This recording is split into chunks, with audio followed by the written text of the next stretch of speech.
City Council to order. The city clerk, please note that for the record, Mayor Couch is absent. And we'll go right to the first item in our work session, and that's the update for branding initiative. And Andrea Bow and Nicole Gausted from AE2S are presenting branding options. Thank you. Thank you. Thanks for having us. Okay. Well, this is the exciting part because this is where we roll out the top choices and discuss narrowing it down to one. So tonight's a big night. I am going to start at the beginning. You have seen these slides before, but I always like to give a little bit of background as we build up to it. This is a project schedule, and as you can see, we're at internal brand rollout. So basically, we want to narrow down to one brand tonight.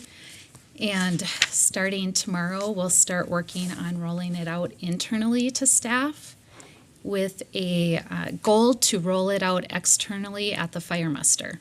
So 2 weeks. Perfect. So we'd like to move along if we can, but so we're right in that August area, September rollout externally, and then we'll continue to work on the integrated marketing communications plan after that. I like to remind everybody why we're here, the branding goals, and so we really want to celebrate Burnsville. We want to give it its own voice, its own personality, something that your residents can identify with and something that you can use to brand externally to invite newcomers to your community. So we want to make sure that it's versatile, but it really says who you are. This is a little bit about the branding process again. We've been here a couple times. You've heard about the process, but we did a lot of interviews, a digital survey, individual surveys, focus groups. We developed the 3 Ps and connector words, came up with quite a few themes, narrowed it down, and we're here towards the end here. We did testing in small focus groups last week, and we're here to present the final 4. It says final 3, but we did final 4. So we're here at the end of the process. This was the discovery summary. Just as a reminder, we reached over 1,400 people in Burnsville and outside of Burnsville, so this was a pretty comprehensive process. Again, through digital surveys, one-on-one interviews, focus groups, we really got to hear what people had to say about Burnsville, what they love about it, what they cherish about it. So this was a great engagement process. This is just a reminder as we went through what we heard from people. We like to say we put it into the 3 Ps, so people, personality, and place. So we took all that data, the 1,400 bits and parts of data that we got, and it really can be sliced into these 3 things and what people were telling us about the diverse community, the unity that it had, the personality, very welcoming and caring, and then a little bit about the place. They love the parks and the natural areas about Burnsville. So we really put it into these 3 areas, and then our creative team takes that data and adds those connector words to it. So these connector words are maybe not words that were necessarily said in the discovery period by residents or external, but they were ones that closely aligned to what they were saying, and it just gave us that creative use of words to add the connecting themes. Pardon. Go ahead. What is the B/B? Like be a part of something or using the B from Burnsville. Got it. Thank you. Yep. So from that process, our creative team got together and we put together about 40 themes. We have a team of about 13 or 14 people that we use for branding. We came up with 40 themes. We narrowed them down a little bit, and then we presented them to the city project team. From there, they were narrowed down to the top 8. And those are the top 8 that we took to the focus groups. And so the focus groups entailed the partners group. It entailed individuals that matched the target audience that we're trying to reach in terms of economic development, specifically the economic development strategic planning goals. So we took those 8 and we narrowed it down to the 4 that you'll see tonight. And I guess one other point is that from those 4 brand themes, we designed 2 identities, so 2 visual identities. And the council members saw that through the survey. So you had a choice of choice A or B. And so we got feedback from the city project team and from the council. And so what you'll see is the top choice for the creative and also the top 4 for the themes. So I'm going to ask Nicole or Vanna White to get up and help turn over those as I'm talking. So you'll see them on the screen, but we're also going to flip over the boards as we talk about them so that they're just all sitting out there for you to look at as well. So the first one is community with unity. And of course, this speaks to what we heard from people in that it was a very welcoming community. People really stuck together. Although it was diverse, the diverse people come together in places, spaces, and events, whatever it happens to be. So community with unity is the first one. And what our team did then was, okay, community of unity is really a shortened version of what that message is. So it's welcoming and accepting a community united with a shared purpose and vision. That's what it really means to people. Now, the next step we took is how do we use that theme with each of the goals of the strategic plan? So you have those 5 goals. Can you take that theme and does it support the goals of your community and economic development? And it's really tiny writing, mostly because those are ones that were just discussed. They're not final, so I don't want to put those forth as final messages. But we went through the process of saying, can we use that to support these goals? And what we found with this is we felt that we could use it in terms of a united vision for creating sustainability, unity within the school district, 191, and their focus on one kind of goes with that unity theme. So again, just went through each one of them and how can we support that through that goal. And then the next step is, what does it look like? If you're living here, if you're visiting here, as you go through the community, what does that theme look like around you visually? And it's going to be used on so many materials, right? So it could be vehicles, it could be a water treatment plant or a water tower. It could be marketing materials. It can be a mural. It can be an artist mural. It can be sculpture. What does it look like? And so, weaving that through the community as well. So that's the first one. And I'll go through the focus group results too at the end, because I'm sure that's a question. So the next one is you belong here. Again, it had that B alliteration with Burnsville and B and you belong here. This spoke to a lot of people. I think it really speaks to the fact that everybody wants to belong, right? You want to belong to something. Whether it's a group or a community, a friends group, it's that core being that you have as a human being. You want to be loved and you want to belong. So I think this spoke to a lot of people.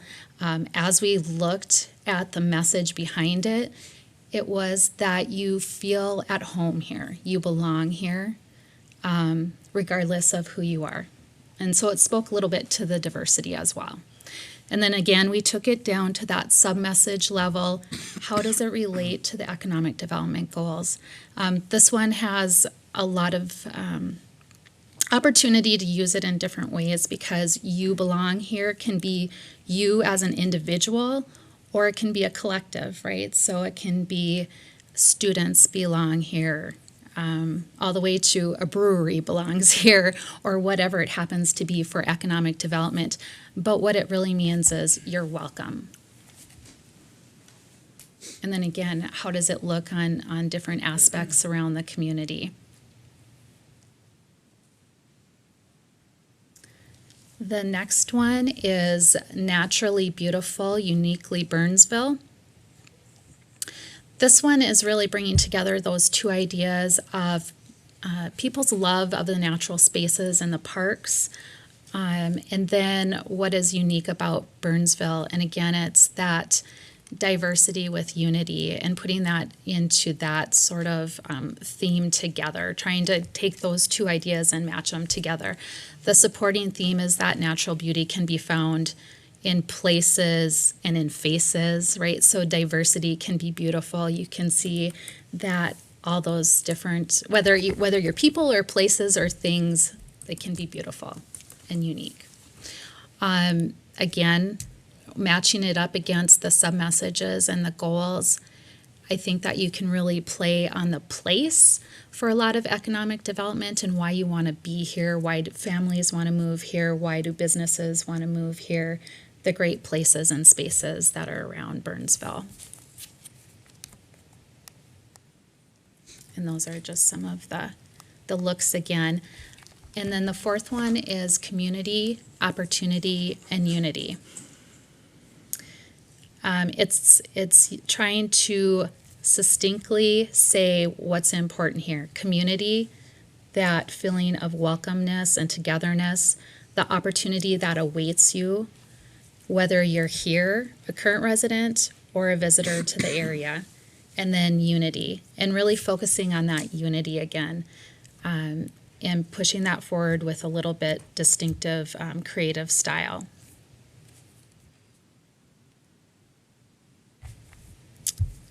And then again, the supporting message behind it is that unified vision that creates endless opportunities, and that can really be weaved through all the goals pretty easily.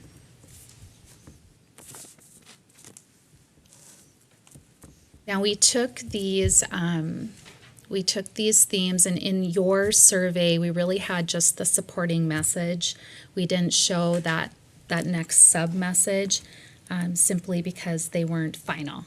And I think it got a little too messy when we had all that text in there. So we wanted to show you that we took that next step, and how are we going to weave that story through the community and match those goals. So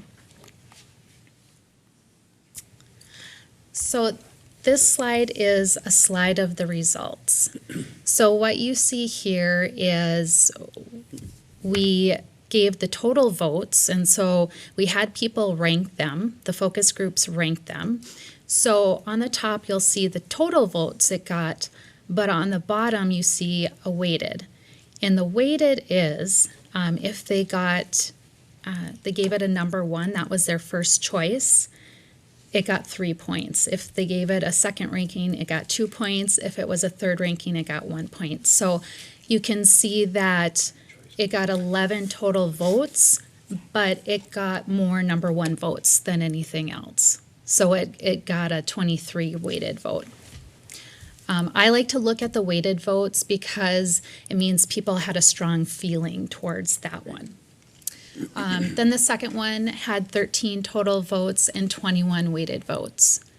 And then from there it went down to 10 and 16 weighted and then 11 weighted. So really we're looking at those top 2 of You Belong Here and then Naturally Beautiful, Uniquely Burnsville as those top 2 that are emerging from those focus groups and target audiences that we have. No surprise. Nice, thank you. I overheard what you said over there, Dan, about ranked choice voting on that. Yeah, it sounded like It absolutely was. Are there any questions or comments from the council on this, Dan? I had my first, second, third, fourth choice, but I didn't reply to this until yesterday. So probably didn't go in, and I don't know if I was even part of that anywhere or any of us were, but I guess I'm a little surprised that Unity, either one of the Unity choices, didn't make it in the top 1 or 2. Were you in any way? I mean, did this strike you as odd that a word, because I think unity has a universal appeal to everybody. And based on all factors in our community, I actually expected it to be number one. Through the feedback of the focus groups, what did you hear about either of those two that ended up coming in third and fourth? Or? You know, when we originally had done those two, we used the word diversity, and that from the focus groups and individuals we talked to, that wasn't as well liked as unity, and so it was changed to unity, and then those two kind of rose up in the rankings once it was changed to unity. So they were lower to start with. I think people really gravitated towards You Belong Here because it was speaking to them, Sure. you know. So I think that one was an easy one to see and play off of and think how you could use it in different ways. I don't know. I don't know if I was that surprised by that. Well, I don't disagree with You Belong Here. Of the four, actually, the Naturally Beautiful, Uniquely Burnsville was my least favorite because it's too complex. There's too many words. I wasn't necessarily fond of that logo. The other one, the B logo, was in my opinion better. But when you look at the You Belong Here, it's really clean and straightforward. Fewest amount of words. I still actually had one of the unities as my preferred pick, but that one doesn't surprise me because you can immediately grasp everything you need and interpret how you want out of that. And there's, compared to the second one, let's put it that way, there's a dramatic difference from my branding eyeballs. I'd pick You Belong Here 10 times and never pick the number two choice. So, I can't blame the people who put that one in number one. It has a lot of appeal because it's real clean and to the point, and allows you to, and it personalizes it, as you pointed out. So anyway, great work. I think the overall process with this branding project, getting us to this point, hats off to you and your team. It was a pleasure to read through this stuff and then get to this point. Thank you. Sometimes too many choices are difficult, but having the focus groups provide some input helps it make it easier for us. Councilmember Schultz? So when you were doing your focus groups, and I know that they voted, but what I'm interested in hearing is what was the feedback that they gave you on the two that have the most votes? I think You Belong Here, again, mostly what he just said. It was very simple, to the point. It was clean. We heard it had emotion. It had emotion to it. Because it was you. speaking to you, the versatility of it. I think people liked Naturally Beautiful and Uniquely Burnsville. And I have to say, when we first presented it, it was Naturally Beautiful, Authentically Burnsville. But through the focus groups, it got changed to Uniquely Burnsville. That's something that we heard that they would like that changed. But I think it was putting two thoughts together. It was a strong connection to the parks and natural beauty that's here, the beautiful views you have, the rolling hills.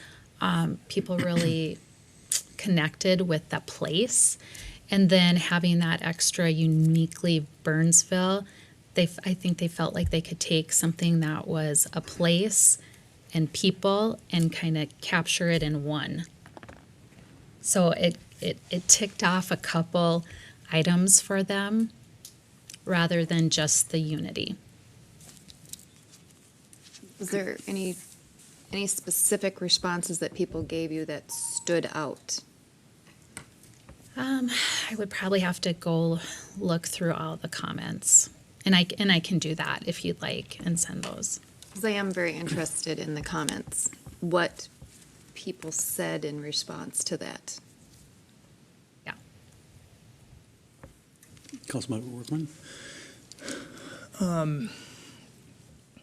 When I voted I actually ended up changing my mind after the fact, and You Belong Here ended up being the one that I liked the most. For all the reasons you just said, I think there's a lot of emotional appeal to it, and it speaks to residents and businesses and placemaking, and it's just a very versatile, clean, simple, and memorable tagline. I did like the other design better than this one. Did you guys take any consideration into the design preferences on the tallies? Yeah, this was the design that had the most votes. Yeah, that one was definitely my favorite. The naturally beautiful, uniquely Burnsville design, I think, was my favorite just because it was aesthetically, it was done very well. You know, it was simple and easy. But I think You Belong Here, in my opinion, was probably the most impactful. Thank you. Our mayor did send some notes on this herself, and so our city manager is going to read what the mayor has to say on this. Thank you. Mayor Coates indicated she voted for, or in the survey, City of Burnsville Community with Unity and the supporting statements that you had provided in the survey. Thank you. Actually, You Belong Here was my number one choice because I felt like we are a very diverse city here in Burnsville, and we need to put the message out to people. If you live here, you're family here, and I think that really expresses it, that if you're here, this is your home. So I like You Belong Here as well. So I think I'm hearing at least a majority on the You Belong Here. Kira, did you have a preference? I don't have a strong preference. I wasn't very excited about any of them, to be frank. And so I did not vote because of that.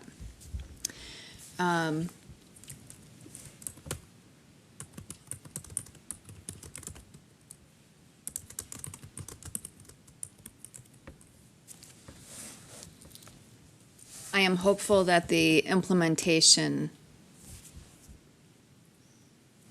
brings up that logo and the tagline and makes me more whelmed because I'm under the whelm. And, you know, I'm sorry, I know you put a lot of work into it, and I also do appreciate, you know, our focus groups, their input, and I'm not discounting all of that, and I'm also not going to pretend I have expertise in areas that I don't have expertise in. So, you know, whatever the majority council goes with, I am ready to go along with that. And I think you really bring up a good point. This is all static, right? So there's not a really great, vivid story behind it in terms of people participating in it and video and all the different things that you can do to tell this story yet. And so that's our challenge, is to wow you. So it sounds like we have a majority of You Belong Here is the direction we're going. Everybody agreement? Mm-hmm. Can I just make one more comment? With the other You Belong Here design, I think the reason why that one stood out is because the word belong stood out the strongest. And that's probably the biggest appeal to your emotions, is that word. Whereas with this one, it's you and here. So I'm not asking us to go back to the drawing board by any means, but I think that word is probably why that one was so popular. Okay. So it's just a comment. We also need two versions, a vertical and a portrait logo, and I'm just curious if in the landscape, basically, version of how this might be redone in landscape for different applications. Yep. If you would even want to take the word belong at a different size, or, you know, where it could become bigger in that scenario, and would that still be true to the branding? Right. I definitely think there's different ways to adjust the creative on this, where it's a slight change, but it's still true to the brand. Yeah, absolutely. And then, of course, there'll be grayscales and black and white, and there'll probably be, 8 to 10 different versions of it, but has this look to it, Right. for sure. I think we can address that concern. Well, that's why I was wondering if this is the end all or if those types of details would still be. I think it's a question for them, but this just becomes the core that versions can be built off of, but we have to pick the. I'm not a creative designer by any means, but Perfect. Well, thank you, Ms. Bowe and Ms. Skousted, for the update, and thank the staff for all the hard work you've done on branding. And we're done. Great. Thank you very We will now move on much. to item number 2. And that is the water tower advertising discussion. And Ryan Peterson, you might want to stick around, All right. will be presenting. I do not have a PowerPoint, I'm just going to present right from here. As you discussed, we'll be going over whether the council wants to move forward with potentially advertising on the water towers. Back in late 2018, we brought up that we're going to rehabilitate Heather Hills Tower, and we were trying to figure out whether we wanted to light the tower or not. That led into, well, perhaps we should use the towers as a advertising mechanism. We were asked to come back with some facts. We came back on January 14th, described that in general, there's very few situations where there are towers that have advertising on them. And when they have come forward, generally it's been like a siting thing, like the city needed to have a space, and then they agreed to allow it to be on private property in order to have a lease or a deal or something like that. So that was the primary thing we found out, or I guess if it was a college town, oftentimes they may, if you're defined by this college, this company, they would sometimes also allow advertising to be on it. The direction from there was, why don't we have a branding consultant in our midst? Why don't we have them come up with a recommendation? Ms. Bowe did provide a memo that was in the background here. The main parts of the memo were that you could definitely get some revenue out of it, likely, perhaps up to $2,000 to $5,000 a month. But the downsides on the concept were we're selling one of our more noticeable assets instead of promoting ourselves. We won't be able to distinguish ourselves as easily because if it has Burnsville on it, you'll know you're here. One of the things I think is probably perhaps most important is the reputation of the advertiser. If something doesn't quite go right with that company, we're kind of stuck with that up there. It's not like you can just go down and take it down in a day or two. And then I guess the recommendation from the consultant was to not sell advertising at this time. So we are looking for a firm direction on this to see whether we should move forward or whether we do not. All right, our mayor also had an opinion on this, and our city manager will be reading that opinion before we go through the council. Thank you. Mayor Coates said, I agree with the consultant's findings. We are spending money to brand our city and to amplify our destination. We should be proud to tell the world that they are being welcomed to this Burnsville community. Staff and the consultants have done a thorough job of researching this issue. I agree with the findings and recommendations. Do not allow advertising on the water tower. Any other questions or comments from any of the council members? So are we in agreement with our consultants? yes. I would like to. Councilmember Keeley? I'm in disagreement with our consultant. I don't have the same concerns Okay. for this, but I'll go along with the majority of the council Councilmember because I Schultz? don't have a choice if I'm in the minority. It's funny how that works, isn't it? I don't have a strong feeling about this one way or another. This is my day to waffle. I don't have a strong feeling about this one way or another. I don't see it as a huge detrimental thing to our branding, but I also don't see it bringing in a ton of revenue. So there you go. Yeah, I'm in agreement.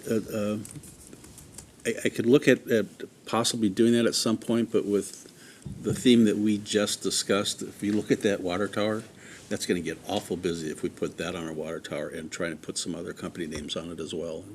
I think we should get our brand to start pushing through before we move on to that. So I guess the majority is we will not go forward with advertising on the water towers.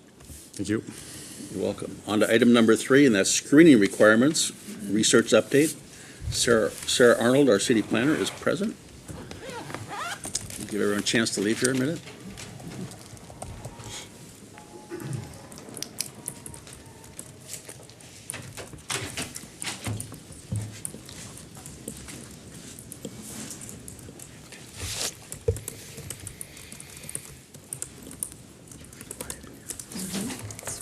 It's a very formal group tonight. Getting through business.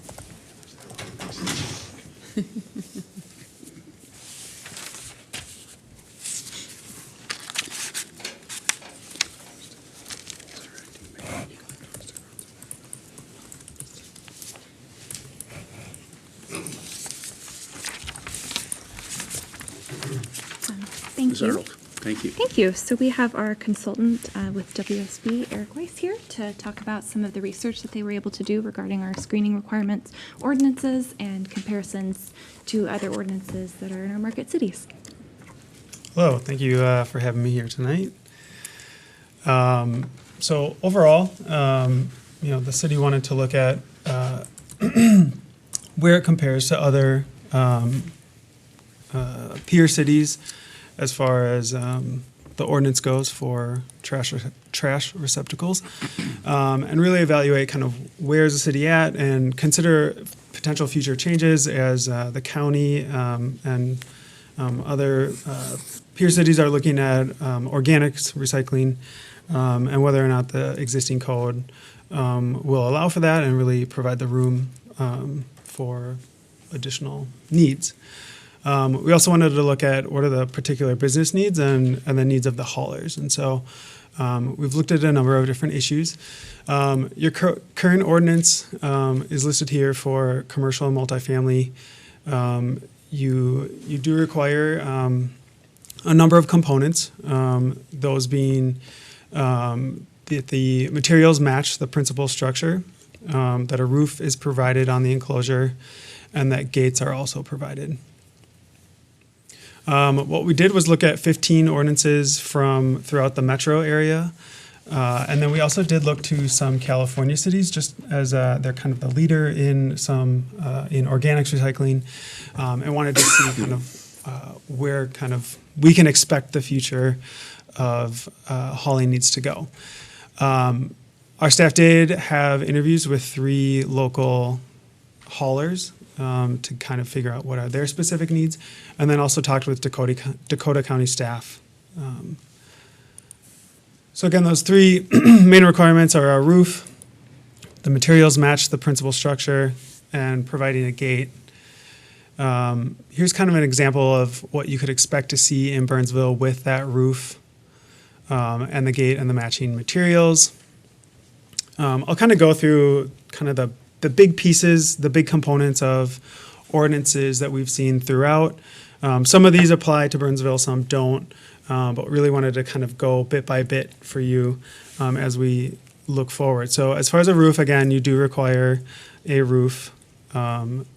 There's pros and cons to each of these, I think. We want to walk you through all of those. Obviously, a roof helps keep the area free of rain and snow.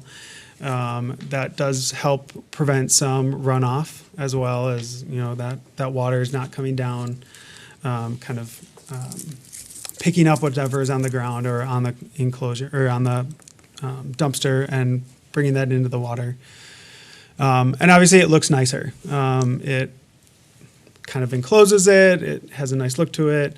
It can kind of keep in any trash that could blow around. Obviously, it does present some challenges for the haulers themselves. A lot of them have the arms that pick up the dumpster, dump it in. That typically requires 24 feet. So that roof really makes it difficult for them. They have to pull the dumpster out, get it away far enough from the enclosure to then lift that dumpster into the truck. That definitely adds time, which then adds cost to the businesses or property owners. Here's a few examples of just the building materials. Burnsville requires a higher material than many of the other cities. I should say, back to roofs. There's only one other community in the metro that requires a roof at St. Louis Park. So Burnsville is probably on the more specific, more requirements compared to other peer cities. As far as the materials, there's kind of two ways to go. One is to have the building materials match the principal building, which is what Burnsville has. And then the other route is to kind of go to have it be compatible. Obviously, having those match definitely has its pros. It has a higher quality look. It's better aesthetics. It makes it look like it's an extension of the building, but obviously the cons, it definitely adds to the cost of the construction. There's less flexibility in what people are able to do. And then if a property owner is looking to expand or change their enclosure, that adds to the additional cost there as well. Here's some examples of other communities where they just require a compatible material. That could be wood, aluminum, or vinyl coated plastic. Just not as they can still look nice, obviously, not as high of a cost associated with these. Some communities that require additional screening on top of the enclosure. I think some of this may be done just to provide a better aesthetic when the materials are maybe of a lower quality. You'll see here some of them are more of a chain link fence with the slats, so they're wanting to kind of cover that up. Burnsville obviously doesn't require the landscaping around the enclosure, but that's something that could be considered if materials were kind of brought down to a lower standard. That obviously provides pros and cons, again, of aesthetics versus cost. Some communities do allow for landscaping screening instead of a wall, so either the use of the natural topography of a site or the landscaping, the plantings, the bushes, whatever it may be. Again, provides its own pros and cons. Maintenance can be an issue, obviously. Expanding the area can, you have to pull stuff up, wait for it to grow in. As far as a gate, many communities do require a gate to be included. This, again, provides the nice aesthetics. As you can see over areas that don't require a gate, just require the walls, obviously you're still seeing that dumpster and any other materials that are housed in that area. But for the haulers, it presents another barrier for them, particularly in the winter with snow and ice. They're still having to open those gates. Snow can build up, which can cause an issue. You have to maintain that area, make sure that you're removing that snow and ice. They do see a lot more accidents in the winter, which is just probably pretty natural, given the ice and snow. And depending on the design of the gates, it can make it a little tighter for them to actually pull those dumpsters out. One thing that a number of communities require, Burnsville doesn't, is a concrete pad. With the big trucks coming in, wanting to maintain that surface, the trucks can obviously beat up other materials, whether it's bituminous or a more quick set concrete pad. So California is one where they are requiring more of those concrete pads kind of at the entrance to the enclosure. So that's another thing to consider. With our freeze thaw, with our extreme temperatures of -50 to 120, you can see damage. It's more common in the winter, but also it happens in the summer. But obviously, that's an additional cost to businesses as well. Location, additionally, there's no specific requirement on setback beyond just the accessory structures. A lot of places require that the enclosures are on the side or rear yard. That's obviously an additional requirement, and with some smaller sites, it can make it a little bit more difficult, but it kind of puts those enclosures away from the public view, from the right-of-way, which, there's just kind of the natural barrier or aesthetic improvements with the specific siting of those enclosures towards the rear or side. So that's another thing that the city may want to consider. This is just generally how the haulers would prefer those designs to look. There is some standardization within the kind of the dumpster sizes, the trucks, the requirements needed.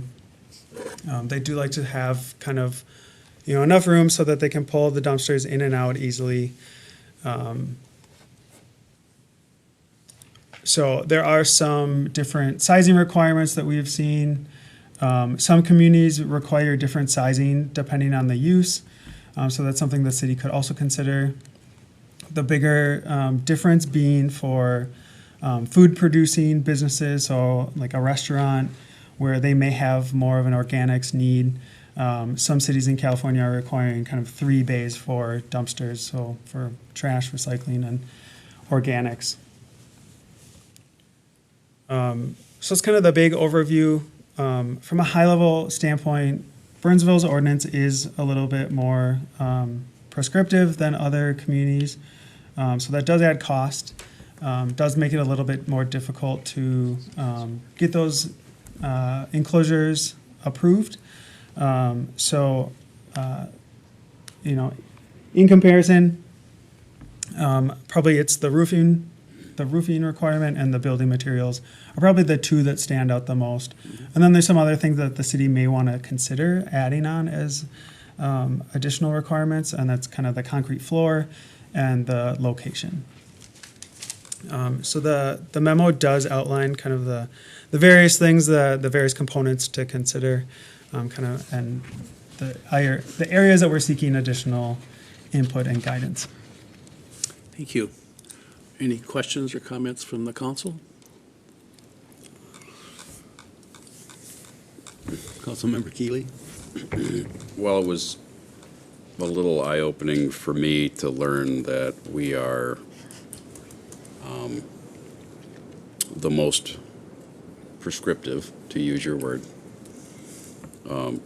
Demanding might be another word, for trash enclosures.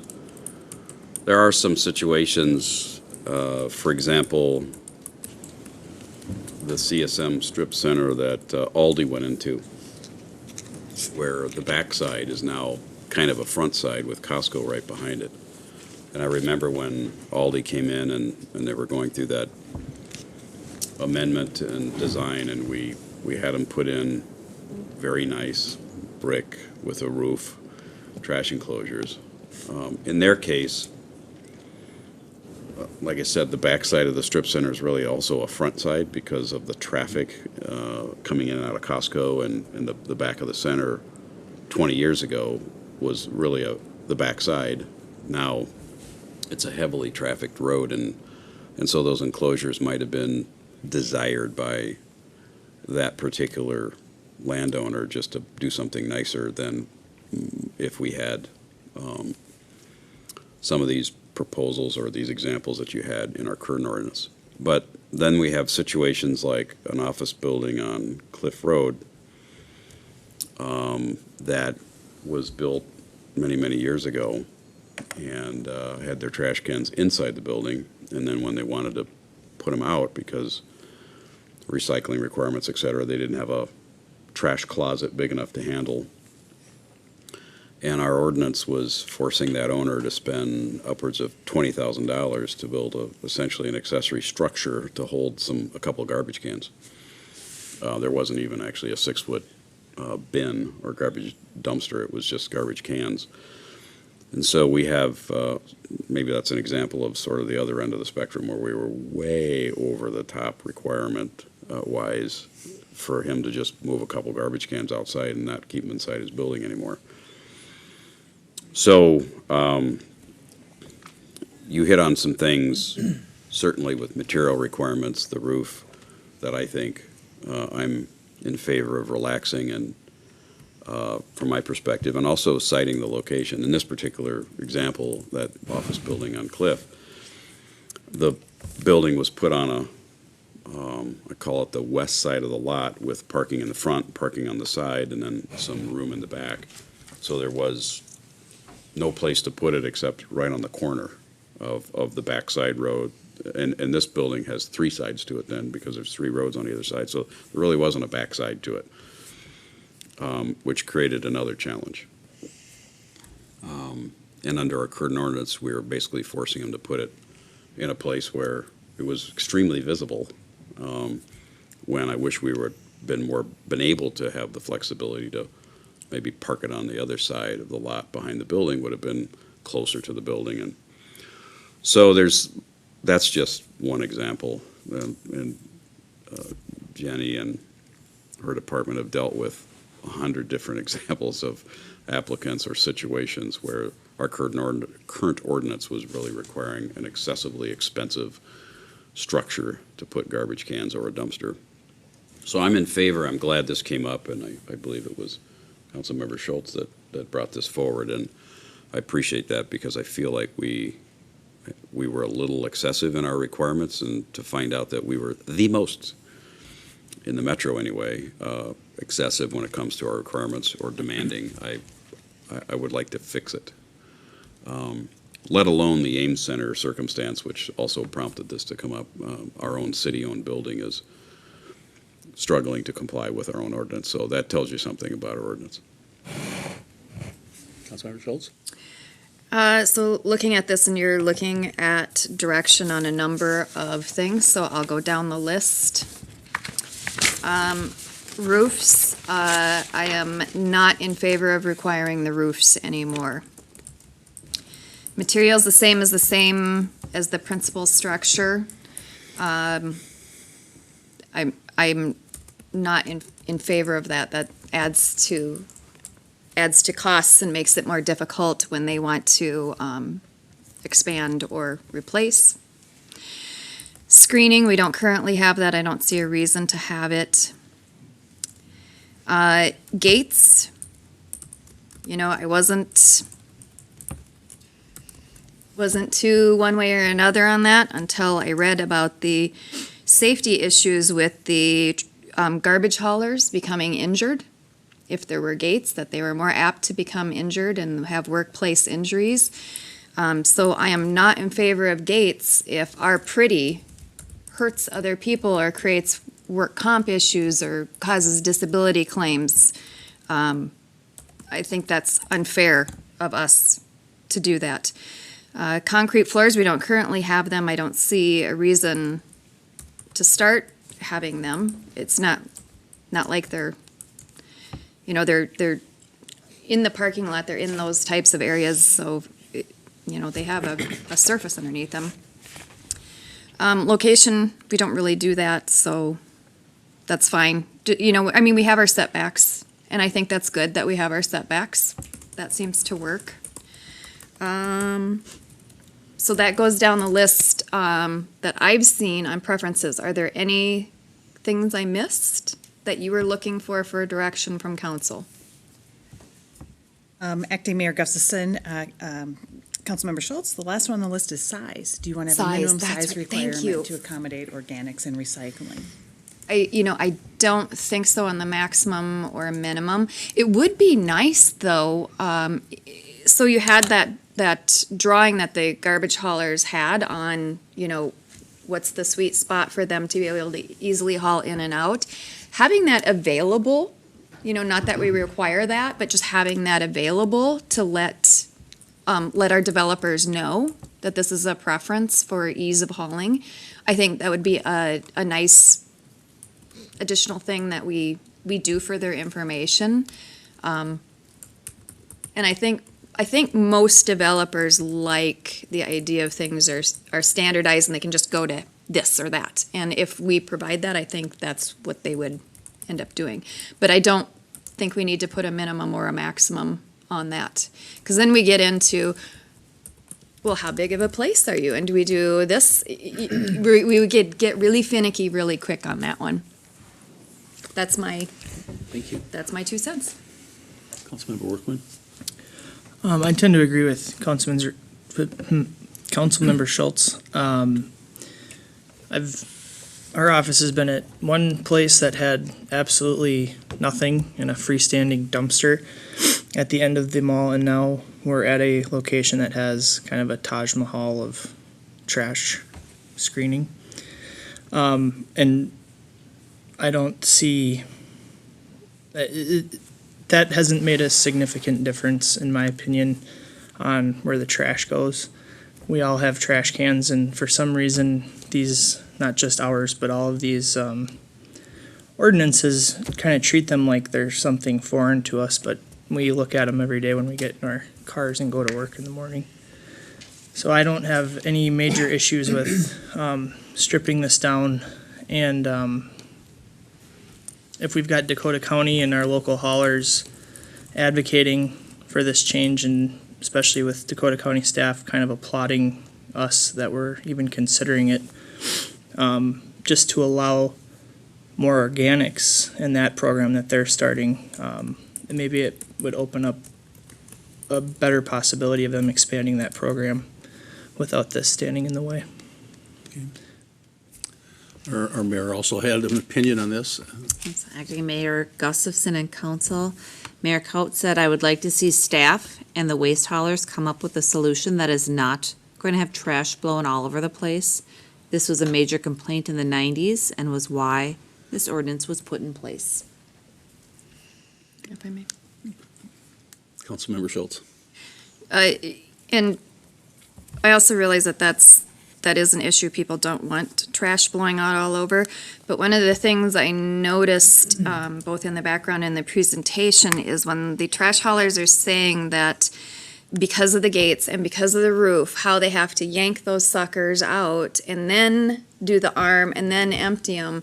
To me, that seems like more of an opportunity for stuff to get out and be blowing around than if you have the enclosure and the truck's able to easily back up there and do the arm and things go smoothly in a nice mechanized process. Because I don't like garbage blowing all over heck either. And I also think that our trash haulers and the bins themselves, while I realize there's not leaps and bounds in that technology, there have been a lot of changes since the 90s. The type of lids, how the trash haulers themselves, pick up and work in the mechanized process. So I think the industry has already taken care of that for us. Well, for myself, I'm in the middle of representing a building that's building a very expensive trash container as we speak, with brick and roofs and gates and the whole thing. So I'm going to try and stay away from a lot of it, but I will say I think we do need to take a look at some changes and leave it at that. I don't want to delve too much into that part of it because I'm engaged in it. Councilmember Keeley. Want to just touch on the issue of doors or not doors.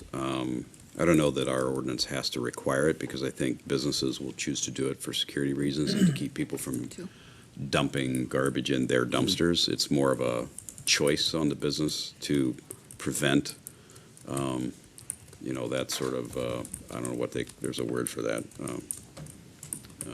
When people back their pickup truck and Dumpster diving. Throw all their, when they're in the process of moving and they have some things they couldn't get rid of, and then they just go find a commercial dumpster and they back their truck up and throw it in there. Oh, yeah. So doors, I think, would be something that each business could choose to do if they're not, if they want, for their own protection of their trash capacity. There was one other thing, and sorry, I lost my train of thought and what that was. Oh, location. You had mentioned, Councilmember Schultz, our current ordinance for location, that somehow we gotta find a flexible way to work with certain situations, like the example I cited, and maybe the Ames Center, and that, for variances for locations where the current location requirement of the ordinance doesn't exactly fit. I know it's pretty rare that we have an ordinance that doesn't fit every circumstance, but there's situations like that here. So I would like to have the location addressed in this process. So at least we have a tool for staff to work with somebody who's got hardships and/or situations that they can't change because the building's been there for a long time, and be able to work with them without having to come to us with a variance and cause undue delay. So it sounds like we need to deal with safety issues, and we need to deal with the aesthetic issue. This is what Yes. we're gonna, in what direction do we go? I'd like to just bring up one more point. So if we don't have visibility standards right now, is that correct? Councilmember Workman, what do you mean by visibility? So whether it's visible from the street or not is a moot point as far as this standard goes. I think it depends where we're at. I know in multifamily requirements, if you can't see it, if you're up on a hill, we have not required it. And I think in our industrial, I think we don't require a roof. I think in industrial areas, is that right? That's Ms. right. Arnold? Okay. The reason I ask is because I was thinking about industrial equities project, and they're probably going to be having to address this. And the likelihood of that trash being visible from anybody besides the people that go to work there is probably pretty slim. So should they have to put a roof and Casota stone on their trash receptacle, even though it won't be visible? Councilmember Schultz? If I may, I think I'll restate it so we'll see if, I think we're in agreement to nix the roof. Is that what you heard? I should have you say, Yeah, what did what you do hear? you think we're saying? And then we'll say. What the discussion is leading me to is that there's consensus to change the ordinance for trash enclosure screening to specifically eliminate the roof requirement and the materials compatibility requirement, make gates optional. I thought there was consensus for that. And to provide some flexibility or options, we'll have to kick this can around for alternative locations that speak to those that maybe, particular situations where it's three-sided streets or something like that. I don't know that that's been an issue necessarily, but we'll certainly look at that. That's where I'm at. No new requirements. We're going to relax the requirements that we have. And industrial equities trash is, we're told, going to be inside the building. You always It do will a be good in job Cas- of telling us what we're saying. Enclosed It will within be a in building. Casota stone, inside the building. Oh, yeah, I suppose it will. And we don't allow slatted fences, so that would still be prohibited on these. Correct. Too, correct. So do you feel like you have direction on that? If I gathered what the four of you have consensus on, I then think we're the four of good. us have been there. And the mayor's comments? Residential. Oh, yeah, we should take up residential as long as we're at it. Councilmember If I Keeley. may, acting mayor, or just mayor, Gustafson. I wanted to ask if the study and staff had considered any of the residential screening as part of this. That's what my interpretation was when we first talked about this, because that was one of the points that were brought up periodically, but I don't know if it was, I know this was really focused on the commercial triggered by the deal, but is there any residential screening discussions that happened and/or should happen? Councilmember Keeley, members of the council, we did not give that direction to the consultant to look at. This was focused, I think, coming off the Ames Center and some other specific Yes. commercial projects and cost factors and whatnot. So we did not look at residential single-family home residential Right, single screening. family, yep. We did not. If you want to have that be a future discussion, then so be it, but we did not look at it here. You want a future discussion on that? Yes. 2, 3, yeah, we do.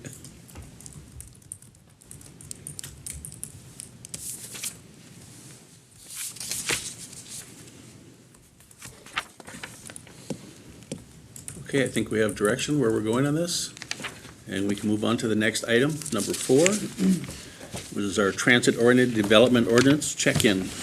And Jenny Faulkner, our Community Development Director, and Eric Weiss of WSB, our consultant, are presenting. Ms. Demus. Oh, your name's not spelled right out here. People mix us up sometimes in meetings. I didn't know she was coming. You're, Regina, you're doing it? I will. Okay, Yes. perfect. Good evening, council. Today we have Eric Weiss. Again, he's with WSB, the consultant we selected to analyze our current ordinances and work with the city staff and stakeholders to develop a transit-oriented development ordinance around our future bus rapid transit stations.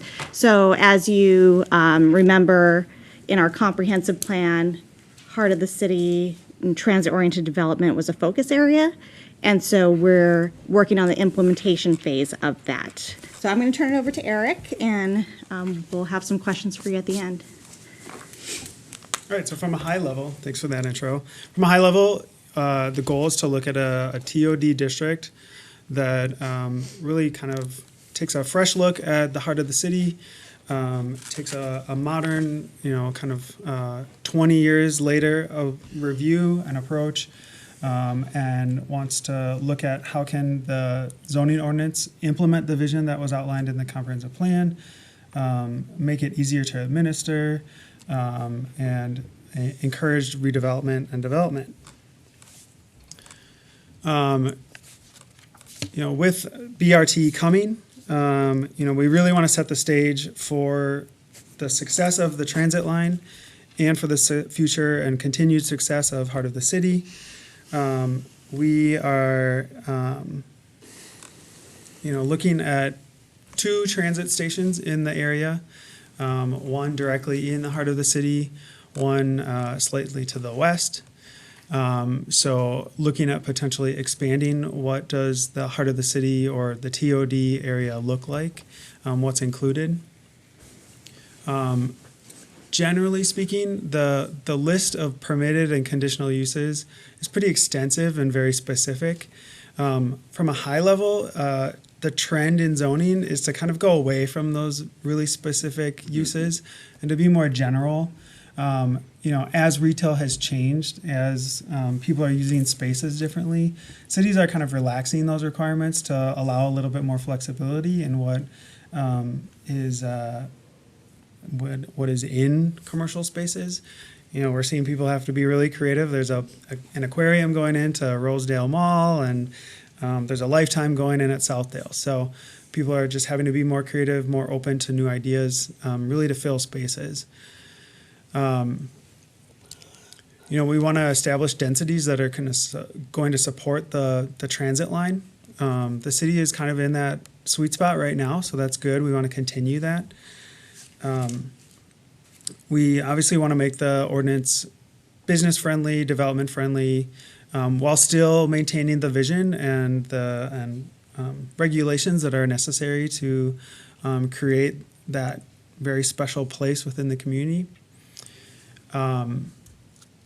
We're going to take a look at, what is kind of the gold standard for other TOD districts, what are people doing within the metro, and then what are other areas outside of the region, outside of Minnesota doing to implement transit-oriented development. And then we want to look to kind of what are the specific needs within the heart of the city that haven't been quite addressed with the current zoning ordinance. And so things like parking, signs, landscaping. Currently, it's the citywide regulations that apply to that district.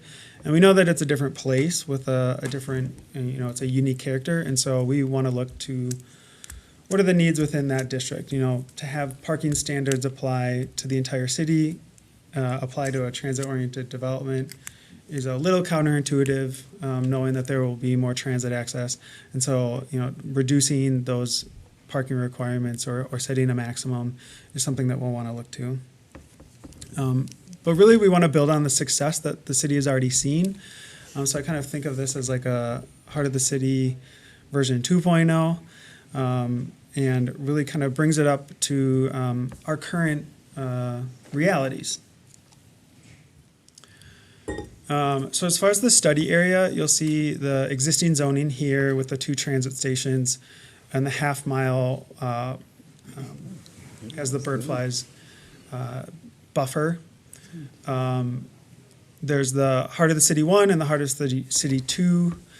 The initial conversations are, that we should look to expand what's included in this potentially new TOD district to include areas to the west and to the north.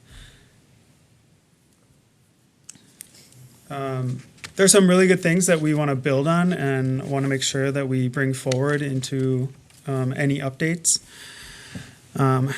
One big thing is the coordination between land use, building design, and the transportation network.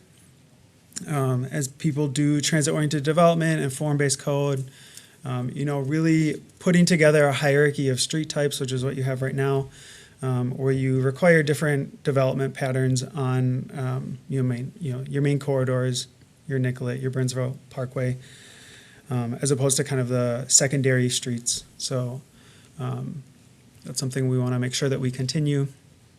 Regulations based on building type. A lot of communities are moving away from specific uses and more towards the building type, what the public sees, knowing that a lot of things have changed, similarly to the discussion on garbage hauling. Technology has changed business quite a bit. Even modern manufacturing, it can look just like any office. And most people don't know what's going on the inside as long as the building is designed in an appropriate fashion. Parking placement is something that the current ordinance has that we want to make sure that we continue to move forward, where the building, the frontage is really activated, and the parking is set aside to the side or the rear of the building. And then finally, finding that sweet spot for density, for residential density. The current ordinance is really specific. It's 21.78 to 56.92 units per acre. Metro Transit for an area like Burnsville, the areas that we're considering recommends a density of 20 to 60. So that's basically in line with what exists right now. But we could expand that to allow for a little bit more flexibility and not be as specific. Again, some other things that we want to make sure that we continue and can look to as we pull together a new zoning ordinance is really that placemaking component. Thinking about places and spaces, wanting to encourage that activation, that opportunity for people to come together for that sense of uniqueness. That's going to be really important to the continued success of the area. There are some things that we want to clean up a little bit on the administrative side. Whether things are allowed by a PUD or a CUP, wanting to make sure that, again, that this is a zoning ordinance that is easy to administer, easy to understand, and encourages the development that the city wants to see. Currently, there is a minimum height requirement, but no maximum height requirement. That's something that I think, it provides flexibility for sure. But if that's something that we want to build into this new ordinance, that's something that I think we would prefer to get some guidance on early on. Is that minimum in HLC 2 as well? I am not certain on that. I'd have to look that one up. Okay. I finally got you on one. Usually you know it. Off the top of my head. Pardon me. There is a Councilmember. minimum height, but no maximum currently in Yeah, the yeah. HOC zoning. I thought we got rid of the, We got rid of the maximum. Yeah, did we formally take action on that? Formally it was 79 feet or something like that. Yeah. So this reference of but no maximum reflects our recent discussion, or has that always been part of HOC? No, it reflects your recent Recent discussion, okay. adoption. Yeah, otherwise it was 79 feet, I think, was Yeah. the number. That's something we can explore further as far as the minimum. it's not jumping out That's fine. at me right away. I just know we have buildings that look like 2 stories that aren't actually 2 stories in the heart of the city. And then, of course, the parking standards. So we should look to making those parking standards meet kind of the intent of the district. So as far as research, the Met Council and Metro Transit have a lot of good resources, which we are looking to and provide some guidance. And Met Council, Metro Transit is really looking to providing guidance depending on context. So recognizing that an area like heart of the city is going to be much, it's going to be different from a kind of the feel, the development patterns, the development potential than something potentially, on the Green Line or, on Snelling Avenue or on University. So that's where it is helpful to get that guidance of 20 to 60 units, and good to know that the city is already kind of in that expected density range. There's some other national resources that we're looking to. Also looking to some benchmark ordinances. There's a lot of zoning happening throughout the metro, a lot of preparation for, blue and green line extensions, the orange line, et cetera. So looking to what are some of the peer cities doing? Bloomington, Eden Prairie, St. Louis Park, Hopkins, and then Minneapolis and St. Paul as well. And then also looking to some TOD districts in other states. So Kansas City, Austin, and San Antonio. So as far as direction, kind of the big pieces are the map that I showed earlier about for the potential expansion of the district. Some guidance on replacing HOC with a new TOD district. There's two HOC districts right now. Kind of the initial thought was that HOC 1 really provides the guidance that the city would like to replicate and expand, that being the more transit-friendly design, more pedestrian-friendly design. We're looking to build on the existing principles and the existing guidance. We have the comprehensive plan. We want to pull that forward, of course, and then add anything to that conversation. And then also just looking to streamline the ordinance, make it more user-friendly, potentially pull some of those approvals down to a staff level, so that staff is able to administratively approve things without having to bring it to city council. And I'm going to interrupt you for just a second. We forgot to include a slide about checking in as far as stakeholder outreach and check-ins with our various commissions. So I want to make sure that that's addressed. We do intend to do some pop-up engagement as soon as with the fire muster in heart of the city itself at their block party. Developer roundtables, check in with the school district, with MVTA, with Metro Transit folks to get their eye on it. Also, we have 3 planning commission meetings scheduled and a meeting with the Economic Development Commission as well to gain additional feedback. So just wanted to also bring that up before we get into the discussion. It's good things to bring up, actually. Council, any questions, discussions? I got a few questions. Councilmember That was a Workman? very good presentation. Thank you. The size of the zoning district are new circles. And I wasn't here when we created the HOC plan, but does the current HOC zoning incorporate those R1 residential areas? And then if not, great, but if this is going to, is that going to have a direct impact on those zones in those areas? Do you want me to address that? Sure. Okay. So the current Heart of the City ordinance covers the purple area. So we have Heart of the City 1, which is around Nicollet, kind of your town core feel, and then Heart of the City 2 in that darker purple.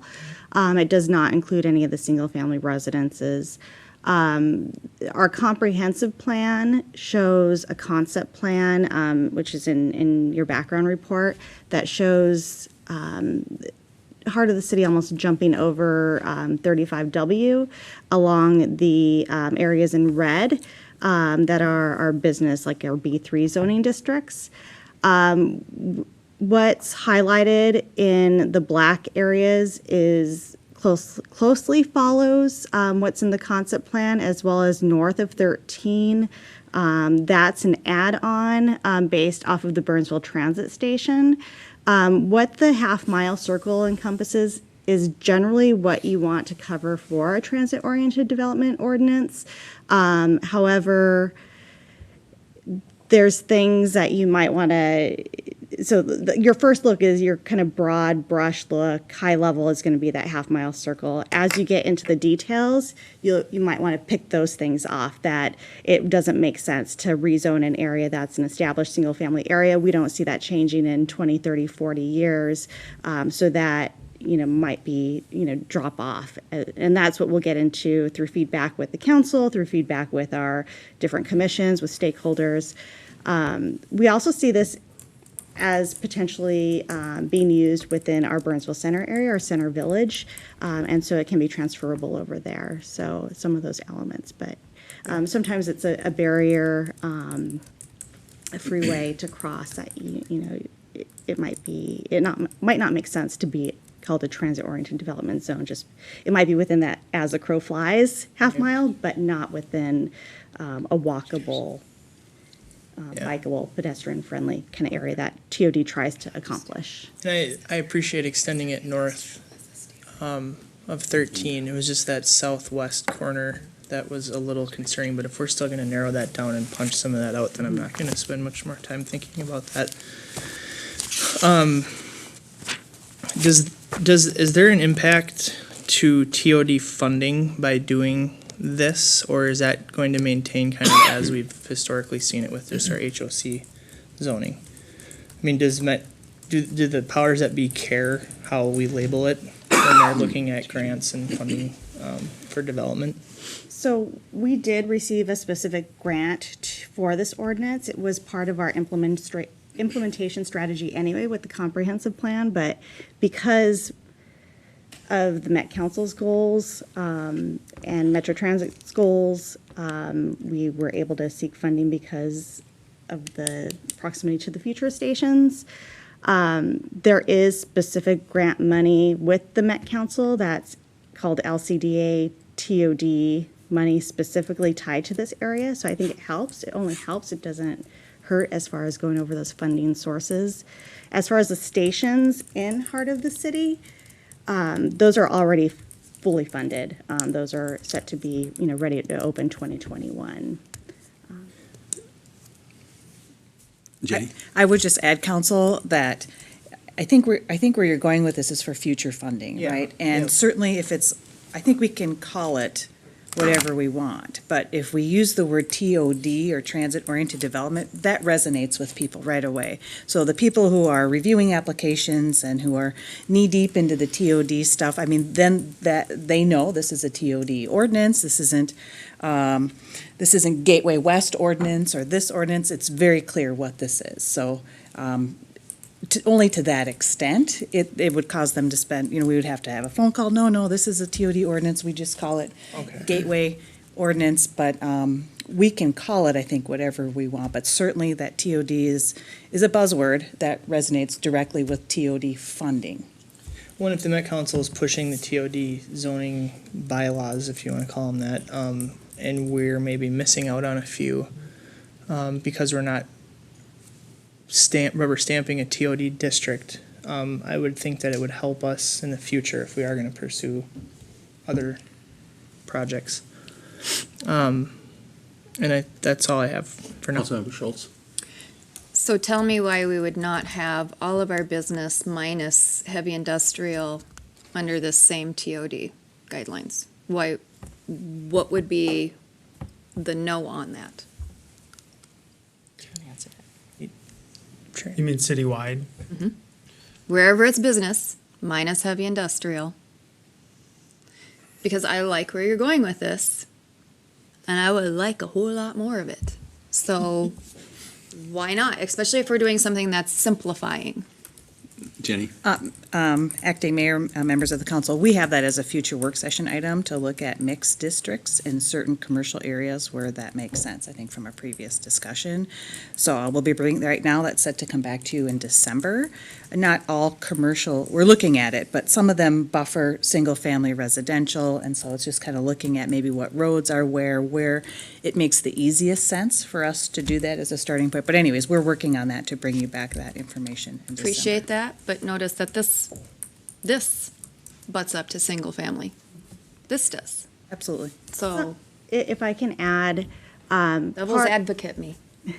part of with transit-oriented development, you want accessible services to you, like transit. So we have bus rapid transit that gets you to Minneapolis. It connects you to St. Paul if you want, the airport to go to New York. But there's also sidewalks in place. There's transfer services through MBTA. So the infrastructure is in place. Those connections are in place. Whereas some of our other areas in the city, which we'll explore more, but there might not be that infrastructure laid out where it might make sense in the future, but maybe, not right now. But again, we'll explore that more. But again, I think the infrastructure here helps support this kind of development. Totally get that. But I'll add the word yet. Yeah. Right? Dan, Infrastructure's not there yet. you good? Yeah, I'm good. Yeah, I like it. I've long held the belief that we should combine HOC 1 and 2 as just the HOC. And treat them pretty much the same. I like the expansion of this as well. As we grow the heart of the city, and it's going to grow, there's developers everywhere down there right now. It makes good sense for us to do something like this. I will say, though, in our HOC area, we do special assessments down there for a lot of different things to our businesses and our residents. And that helps us with a lot of the different things we do in the heart of the city with the lights and how we treat the streets and the whole bit. And so how would that, we're going to have to figure out a way to, how does that work? If we're going to put this as one area, how do we keep those aesthetics in that area? Because it's one of the reasons people like being in there. They like what goes on down there, and they do pay an extra assessment. The businesses do, and so do the residents. You're one of them. They do. And so, and to have that, so how would that, have you thought about how that would incorporate into this at all? Ryan? Yep, we administer that program, Public Works and Natural Resources, and you have to be fronting a street to get the assessment. So Okay. it's, if your street doesn't have the additional mowing, the irrigation, the banners, the flowers, baskets, those sorts of things, then you don't get the assessment. Okay. So unless directed, we will continue with the same program we've So had. we can And keep that special district for Yep. those areas where we do that work, and then the rest can be just part of the TOD. right, if it's chosen to expand the program, we can expand it, but you wouldn't have the assessment until we're providing that particular service Yeah, this right in will- front of your lot. This really provides a lot of opportunity for redevelopment in that area. That worked well. Acting Mayor Ellen? Gustafson and council members, we actually have a policy, 5.015, our streetscape operation and maintenance assessment policy that speaks very specifically to what areas Ryan and his team take care of Okay. under this policy. So it would have to be an intentional decision by the council to amend it or adjust it. Okay. Thank you, that's very helpful. So if we put baskets in River Ridge Circle, then they would be a part of that assessment. So I believe the mayor had some comments on this? Yes, thank you, Acting Mayor Gustafson. She spoke to actually that same topic regarding this district, this assessment program, and wanting to be certain that that is maintained for the very reasons that were originally identified. So it sounds like we have a consensus here to expand. I just have one more question that's Okay. up here. Are you comfortable with us exploring administrative approval type actions? Absolutely. Okay. Just wanted Yes. confirmation on that. I I should say, thought so, but Council. had to ask. Thank you. I jumped the gun on that one. Okay. I think we're Good there. work, thank you. Thank you. Nice job. That's a big leap from 20 years ago to where we're going today. And I'll just add, well, that during the transition, what's interesting about this, if I may, is Heart of the City was set up as a new urbanism type development in the late 90s. I mean, this was way before transit came to or the transit that is being planned came to our region. And so it's really, they picked this spot because of the environment was built here already as a great location for the Orange Line stop, right? Because we have the density and the development there. So we're evolving, right? And so now it's TOD, and 20 years from now, it perhaps could be something else, but it really is a good opportunity for us, so. I agree. We do need a break. We're gonna take a 5-minute break, and then we'll be back. Can you hold that, Councilmember Keeley? Because I don't think Councilmember Schultz can. No.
Back from our recess. And Councilmember Keely, you had your hand up before we took a break. Did you still have a comment you wanted to make? No, it was a bio break request. She beat me to it. Okay, never mind. All right, then we go on to item number 5. And that's our discussion on side yard street accessory structure setbacks on corner lots in one-family residential district. Single family. Thank you. Acting Mayor Gustafson, good evening, members of the council. So this will be a follow-up on the May 14th work session discussion. So staff has come back today with some more information of the city's market cities and their ordinances related to corner lot setbacks with review and comparison for accessory structure setbacks. So under Burnsville's ordinance, a corner lot is present at the junction of 2 or more intersecting streets. The front lot line is defined as the lot line with the shortest dimension on the public street, with the other lot line becoming the side yard street line. So the side yard street setback is 20 feet in the R1 zoning district and 40 feet in the R1A district. So this is consistent with recent changes for double frontage setbacks. It's the same dimension. There's an estimated upwards of 2,000 lots meeting corner lot designation within residential, one-family residential zoned areas within the city. Along with setback requirements, there's also the visibility triangle at corners that affects corner lots where structures couldn't be placed, and that's through a calculation based on the zoning ordinance requirements. As far as our market cities, in review of these cities, setback distances varied as low as 9 feet to 50 feet, depending on many factors, mainly lot size, lot type, different variations of a one-family zoning district. We have the 2 variations. Other cities had up to 4 or 5 different one-family zoned districts, and also street type, whether it was adjacent to a arterial roadway or a neighborhood or city street. So in 3 of our market cities, the setback was reduced as low as 15 feet. In some cases, structures were not permitted at all, as the additional street frontage was considered a front in their line, where it's, as I mentioned, it's a side yard street in our code. As I mentioned, the lowest setback was 9 feet on a lot, with a requirement that it was for lots 60 feet or less in width. The Burnsville's R1 minimum lot width is 90 feet, and the R1A, it's depending on whether it's on septic system, but it can be in the 100s, 120 width. So with a 20-foot setback in R1 and a 40-foot setback in R1A, the Burnsville was pretty consistent and are on average with our market cities for similar lot sizes. Most of them ranged somewhere between 15 and 25 feet for similar lot size requirements as we have in our R1 zoning district. But some options to consider this evening. Leaving the ordinance as is, accessory structures would be still permitted in side and rear yard, as well as within the side street yard, past that 20-foot or 40-foot setback, depending on the zoning district. Corner lots are platted as larger lots. They have a larger minimum lot size than a typical interior lot. And variance application does exist and can be considered in cases where there is no possible location or where a structure cannot meet these setback requirements. Option 2, we could amend the ordinance to modify setback requirements for accessory structures in the side yard street to reduce it by 5 feet. So that would be reducing it to 15 feet, which was the typical low number in our market cities. We could amend the ordinance to modify that requirement to that back by 5 feet, but we would also possibly go back and amend the double frontage setbacks, the additional 5 feet, to maintain consistency in the setbacks for these street-facing lot lines. The 4th option, amend the ordinance to modify setback requirements for accessory structures when the properties are not abutting that collector or arterial roadway, but could be reduced for the neighborhood or side street. So those are some options to consider before you tonight. We're open for listening for direction. Council, questions, comments? So sheds are not allowed in Blaine and Eden Prairie? Let me go back to my chart. Sorry, that wasn't supposed to be a trick question. I was just looking at your That's graph fine. and it says not permitted. Not allowed in the front yard at all, and they consider the side yard street to be the front Okay. yard. So similar with our double frontage that we looked at before. Probably could have saved that question for later. Any other thoughts, Council? Councilmember Schultz? I lean towards number 3 for consistency. If we're gonna change it, let's have things be consistent and not funky and weird.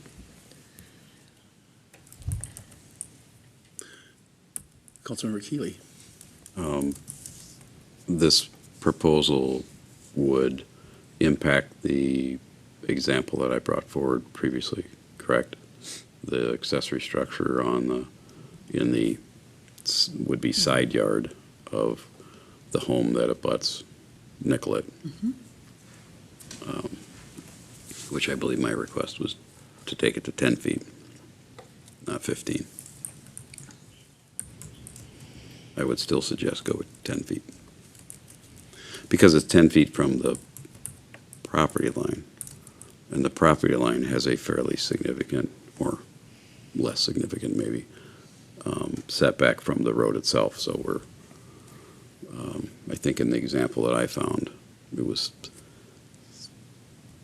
16 or 18 feet from the road, and then we were saying go another 20 feet from there, from the property line. So it was the accessory structure in this case, in that example, was going to be 30, under our current ordinance, 36 feet away from the road.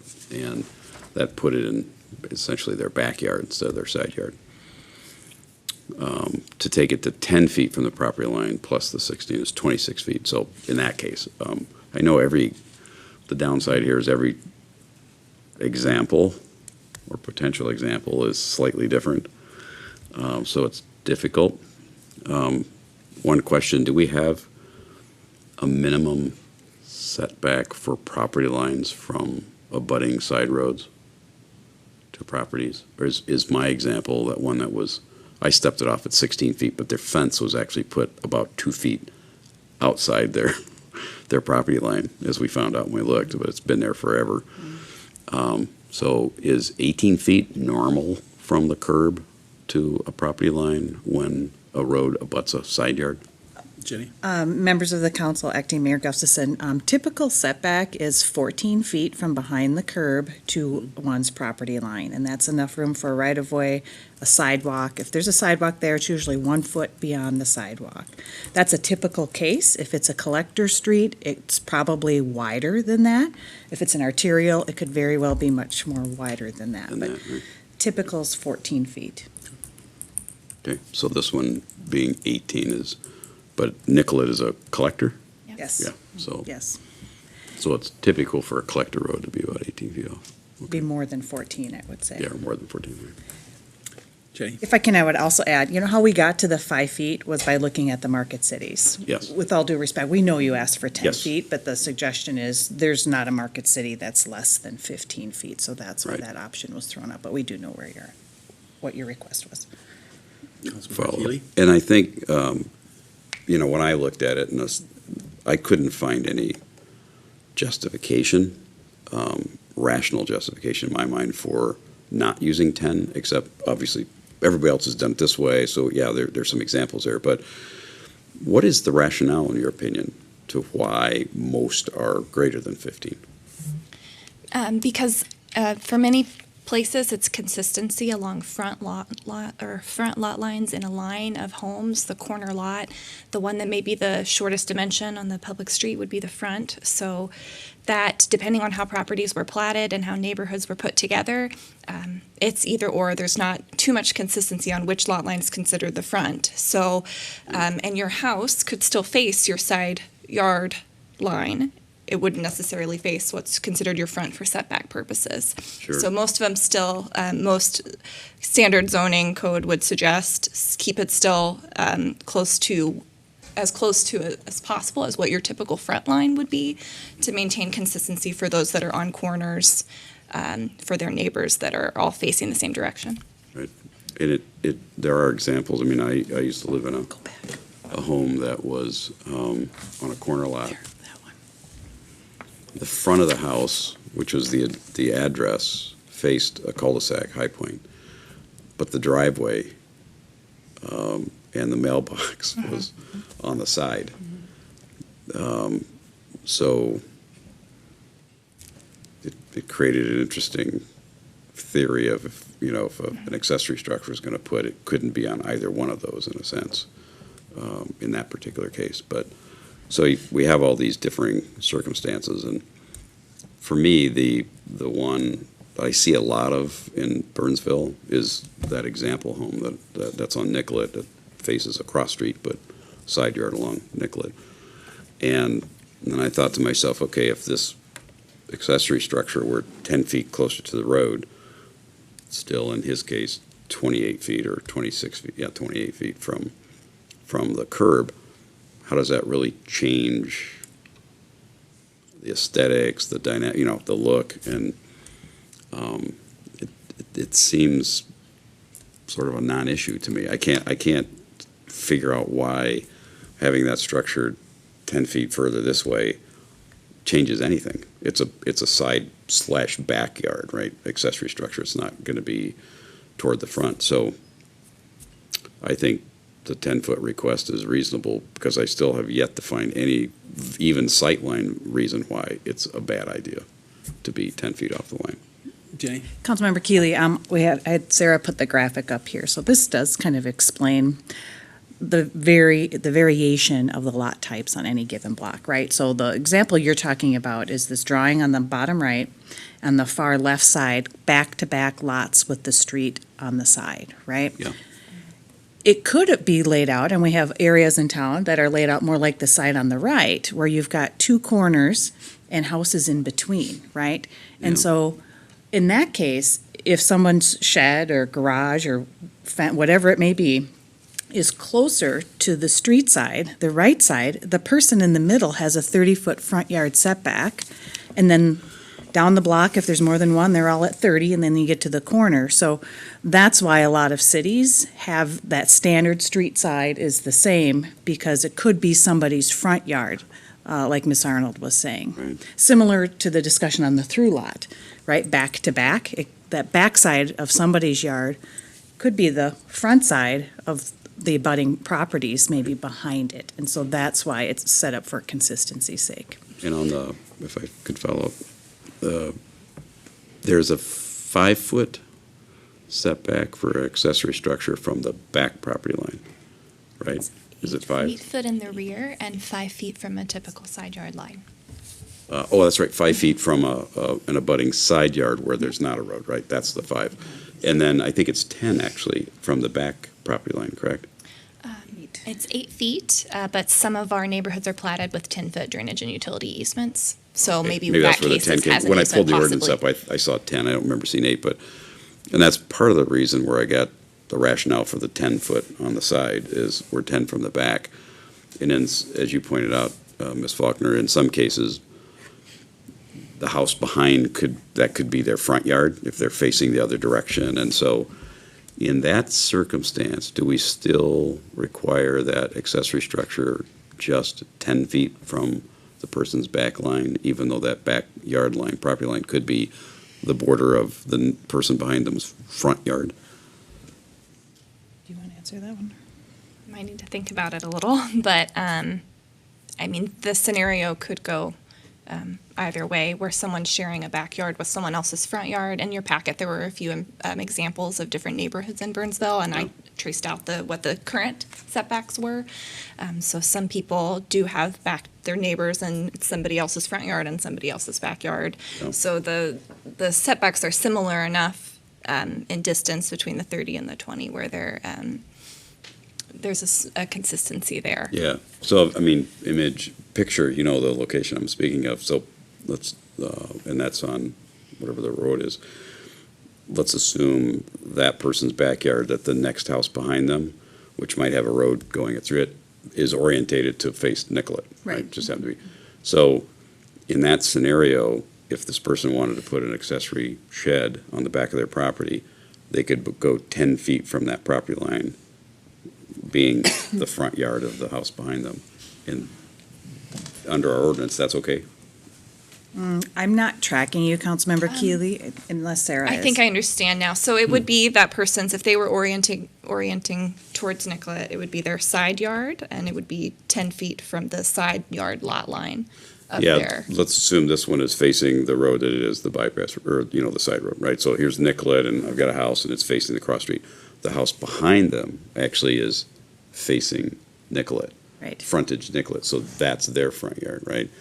And so if I'm in this house and I want to put a storage shed in my back/side yard, I could do it today 20 feet from the road and 10 feet from my back property line, which happens to be the front yard of the house behind me. Is there any accommodation for my shed having to be further away because it is abutting a front yard, or is it still the 10 feet? Well, your front yard on the corner lot, right? The front yard is considered the one with the shortest dimension. So it doesn't matter where your driveway is or what your house is addressed from. The shortest dimension on a corner lot is considered the front for setback purposes. Oh. So the setbacks line up. Yeah. I get what you're saying now. Yeah, I'm thinking of the person whose house faces Nicollet, that's Sure. behind me. Is that shed position 10 feet from my back property line, their front yard property line? I mean, it's the line, do we accommodate for that at all? Those are actually, I would say, if I can, the more challenging ones, right? Because they feel and they act where their front is the longer side of the lot, and that has the 20-foot side yard setback for accessory structure. And they could have put their house closer, but back in the day, they probably didn't. Their house is Right. probably set back 30 feet to line up on this side and 30 feet to line up on Yeah. this side, right? You can imagine it. And what they think is their side yard is really their rear yard. So it has a little bit more setbacks. So it does become a little bit more challenging when some people's homes are set up in a different way than I think was Right. originally intended. So you literally could end up with a shed sitting right next to someone's front yard. Kind of. I think we Yeah. had one come Yeah. through here years ago for CUP, and I think the gentleman wanted to add a second shed or something like this, and it would have been kind of right closer to some of his neighbors' So would the house. 5-foot one alleviate that? No, in that case, I believe he was denied because he had But I other mean, what places. you're talking about now with the change to 5-foot as opposed to the 10-foot that Councilmember Keeley requested, would that stop that from happening to where a shed could end up pretty much next to somebody's front yard? With the way that so many different lots are oriented in any given neighborhood, there's always the possibility that someone can legally put their shed closer to your house than you may want them to, because there's a setback line somewhere. So there's so much variety in that the way that lots face each other, there could be someone's rear yard next to your front yard where they could put a shed nearby your front yard. And there's not really a way to, if it's changed one way, then somebody else might have a different issue. Now, do we consider the short side of the front yard just for taxing purposes, or? I'm kind of having a hard time getting my head around my driveway and my house numbers sitting on Aldridge, but my side is another one, but that's my short side and that's my front yard, and how'd that become my front yard? And I would say, council, this goes back to the beginning of planning. You know, this is a standard that's been in place probably for not quite 100 years, but zoning has been around. And somebody, it had to, when you start to have setback rules and start to define things in law, you have to pick one, right? Or pick two. So what is it going to be? And so it was decided, and that is the standard in the planning world. You could probably go to most any city, and the front yard is going to be the side on a corner lot, the side with the shortest dimension. Some cases, they may have two front yards, So those are your two options. but really, yes. That's very, very standard. let's make it easy. Yes, so if you're looking for flexibility to go down to 10 feet, we can do that, go from 20 down to 10 on a side yard abutting the street. If you want to do that, like Sarah suggested, one of the options is then to also reduce the setback for a through lot. So in the case of the one, I think there's one through lot there, but doesn't quite match up. But so it would be the same setback, whether you're a through lot or a corner lot abutting the street. You could have a shed that's now 10 feet, no matter what type of lot you are from the street. From the property line? not Yes, the thank street. you. Thank you very much. From the property line. Certainly, we can do that. I don't know that we have a lot of people screaming to put sheds up. Or we have the variance process too. That's what our fallback is. Not every ordinance fits, square peg in a round hole. Not everyone fits every example. Like Sarah said, there are lots of different shapes and layouts of lots that were done back in the 60s and 70s and cul-de-sacs and kind of some weird things that we have around town. So it's hard to have an ordinance that fits everything. So that's why we do have variance process as well. And the statutes changed on that for practical difficulties now instead of undue hardship. So that's been lessened a little bit for folks. The ordinance that fits every circumstance would be the miracle ordinance?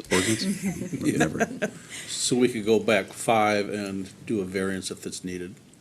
You certainly could do that. But isn't the rub here is that the variance process is more expensive It is. than Very the expensive. shed itself? So Yep. what if we made the variance process more accessible? You mean administratively, or accessible meaning less costly? Yeah, and we don't have to go down that rabbit hole, but it's always the unintended consequences of if it fits for one person, is it going to create a disaster for somebody else? Jenny?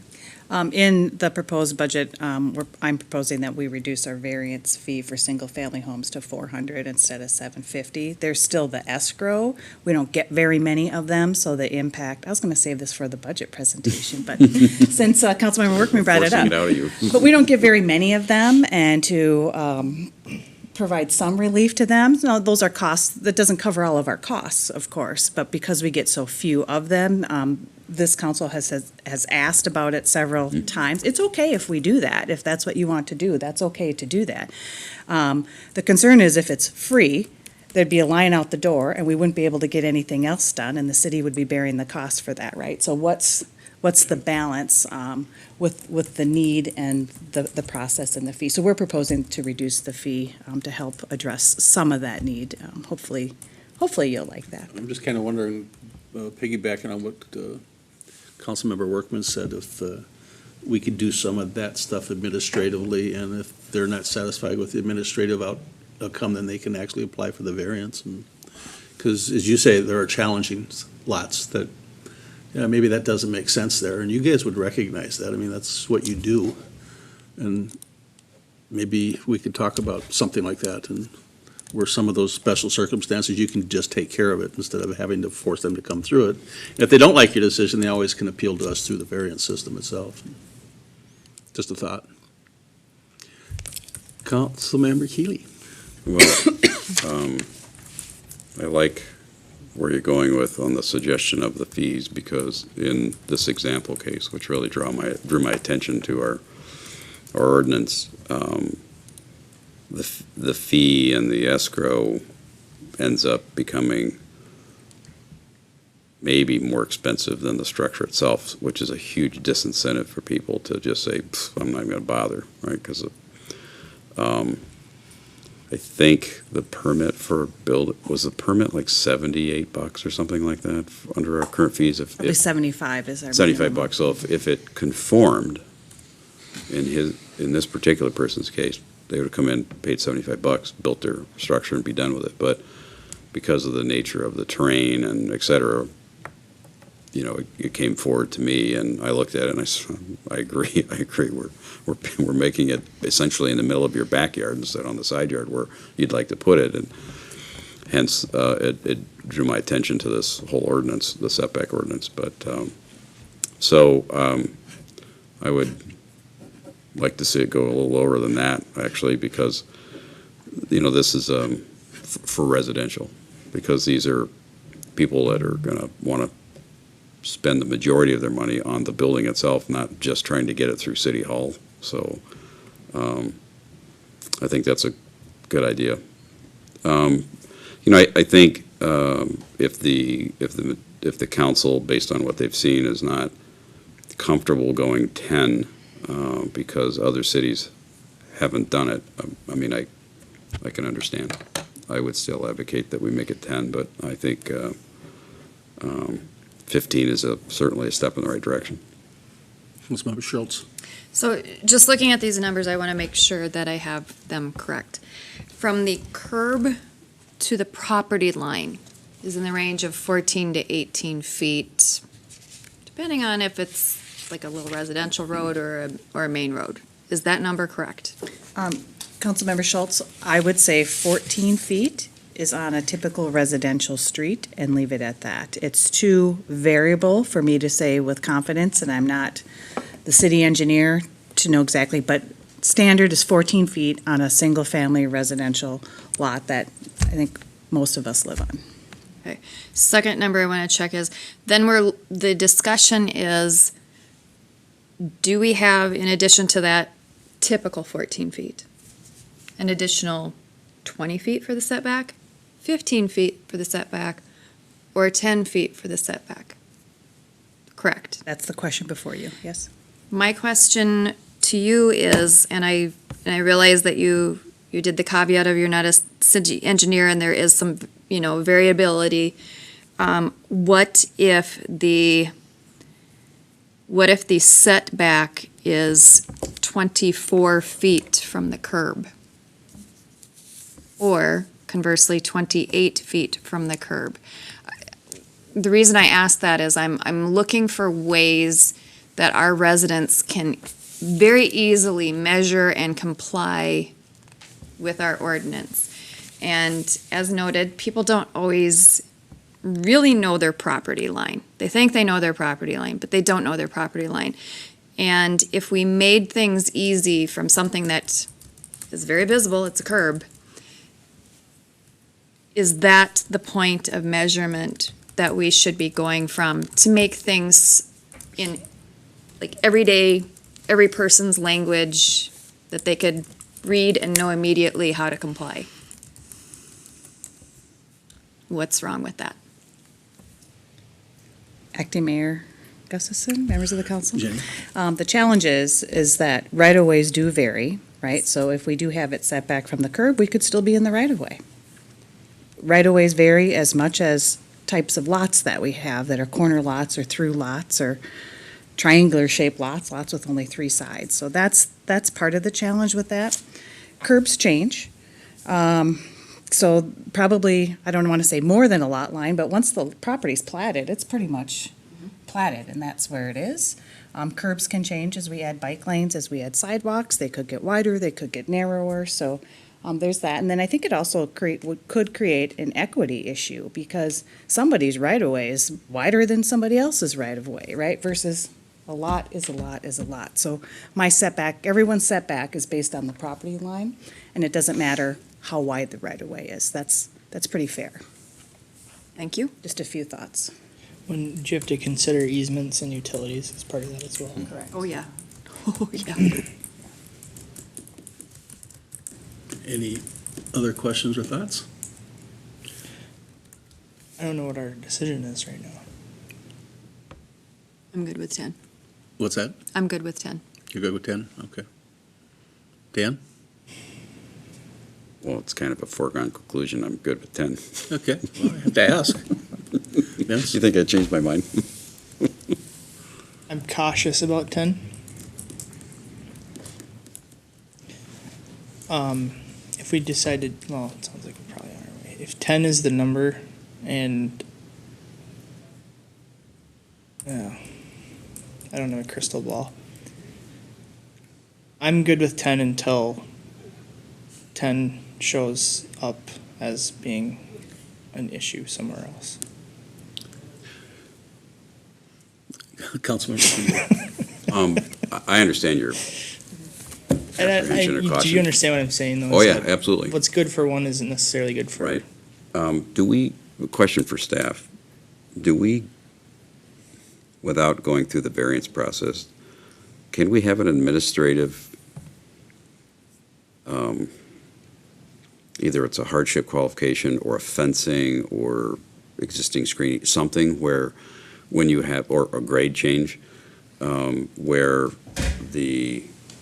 if we went 15, we could go 10 in certain circumstances, or is that too difficult to put in the ordinance? You know, because if there's an existing fence or if there's a grade change on the lot where in this case, there is one, there's a dramatic grade drop from the curb, from the road, and there's a fence, that those circumstances are granted a 10 where others are a 15, or is that not something you can put into an ordinance? Members of the council, what we can do, so administrative variances are bad because we need consistency in a public process when we vary from our ordinance, right? So leaving that up to one person in a back office to interpret if this is okay and that's okay, that's not a good process necessarily, or transparent process. But as long as we have standards in the ordinance that speak to topography, for instance, so it gets more difficult. It makes the ordinance more complicated, right? 10 is 10 is 10. That's pretty easy, that's pretty clear. But if if you have slopes that are more than 3 to 1 or 5 to 1, and your structure doesn't fit, you can go down to this, then it gets a little bit Yeah, more agreed. complicated. But as long as the standards are clear and they're written in the ordinance, then that is something that we can do versus an administrative variance process. Did our mayor weigh in on this one? I don't believe she did. Excuse me, just one moment. Would the planning commission want to put this on their work plan for next year? No, she did not. Okay. Thank you. So am I hearing 10 is the number? Yeah. I'm good with the 10. Members of the council, as part of our process, this will go through the planning commission before it comes to you regardless. Okay. I liked the idea of hardship, but then we're gonna have to list 50 different potential hardships, More like 100. and makes it messy. I think the direction is go 10 and take it to planning. Acting Mayor Gustafson, one more thing. If we reduce this to 10, do you want to reduce the through lot setback for accessory structures to 10? So Keep that it way consistent. it's consistent and we, Yeah. okay. We have clear direction. Thank you. Okay, we got clear direction on that, and now we're on to item number 6, and that is roundtable. And the first order is code enforcement discussion, proactive versus complaint, and Councilmember Schultz has asked this to be put on our roundtable.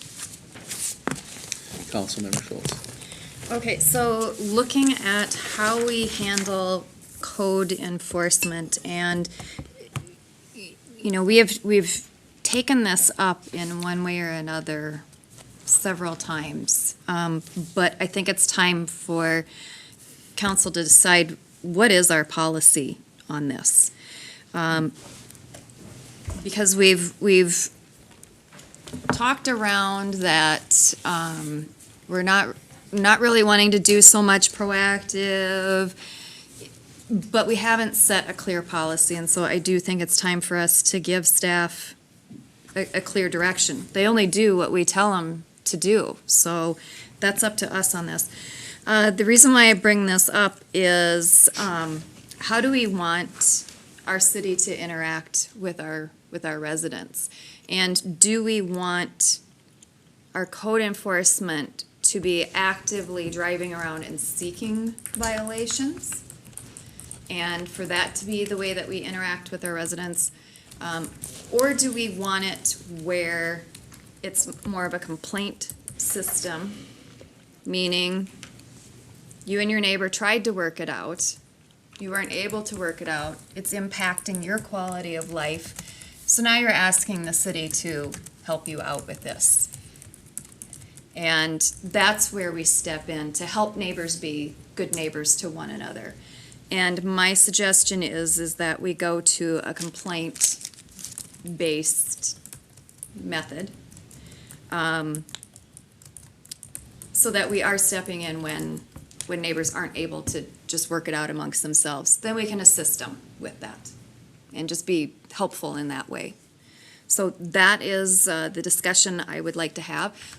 But that's the policy that we need to put in place, and that would be different from the policy that we have had in previous years, to where we check out a whole area of the city and kind of go through it and say if there's any code violations and then have people bring that up. And we've been through the city. We've proactively been through the whole city, so I think it's time to back off of that. And that's what I would like to know is, would you like to have that discussion in more detail? Would you like to get more information about that? Would you like to consider this Are you asking this to go on the all-day work session? I am asking for it to go on the all-day work session. Any other comments? You two will probably hear it, but when I was outdoor knocking, this was something that I heard a lot about. So I would like to discuss this further. Councilmember Keeley? Agreed. Wish we actually could do it before the all-day work session in 2020, but it is an appropriate meeting to have that discussion. We got a lot of stuff on our work session till the end of the year, so I would say put it on the all-day work session. Move forward. Okay. Number 2 is the city ordinance review, and Councilmember Schultz. So a city ordinance review. This is another case where we keep pecking away at things on the margins, on the edges. The other frustrating thing, and I'm sure staff is getting very annoyed at this, is we keep returning to some of these same topics. And it's because we take a little piece of it and then later on we realize, oh, well, you know, we wanted to look at this little piece of it and then we wanted to look at this little piece of it. I think we're at a point in our city where we have had ordinances such as, what do you consider a front yard? You know, like for 100 years or, you know, however that length of time is. And there's been a lot of changes. There's changes in how people live. There's changes in, you know, what we even use. There's just been a lot of changes since a lot of these codes have been put on, some of our codes and ordinances and regulations. And rather than continue to just nibble at them as they come up, what I propose is that we do something similar to what the city of Crystal completed. And it was a lengthy process. And they had a citizen commission go through all of their ordinances. And they brought them up to date. They consolidated them. They took out the outdated ones. They updated. But just as importantly, they put it into language that the average person could understand. They took out a lot of the jargon. They just really cleaned it up. And when you go and look at their ordinance, and then you compare it to our ordinance, you can see how messy ours looks and how complicated and how we've slapped Band-Aid after Band-Aid after Band-Aid and change on ours.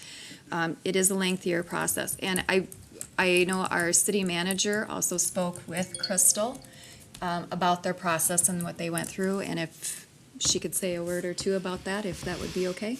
Melanie? Yeah, Acting Mayor Gustafson and Council, I did reach out to the city manager and Crystal and she walked me through their process. To Councilmember Schultz's point, they convened a task force of about 14 people. Council provided direction on what the end goal was going to be. Convened a task force. It was a task force made up of not your commission members, but other just residents. She said throughout the length of it, which was about 2.5 years, there was a core of about 7 people that participated and really engaged in the process. Monthly meetings, very disciplined group, monthly meetings, primarily staffed by the city attorney and the city manager, while departments came in and were able to weigh in on the ordinances under their purview, I would say. About a 2.5 year process for those meetings to occur. The council adopted kind of the findings and the result, and then they proceeded with a recodification. So while they did not track staff's time to do it, they did track the city attorney's time. So it was a considerable investment over a number of years, but she did say it was a valuable exercise.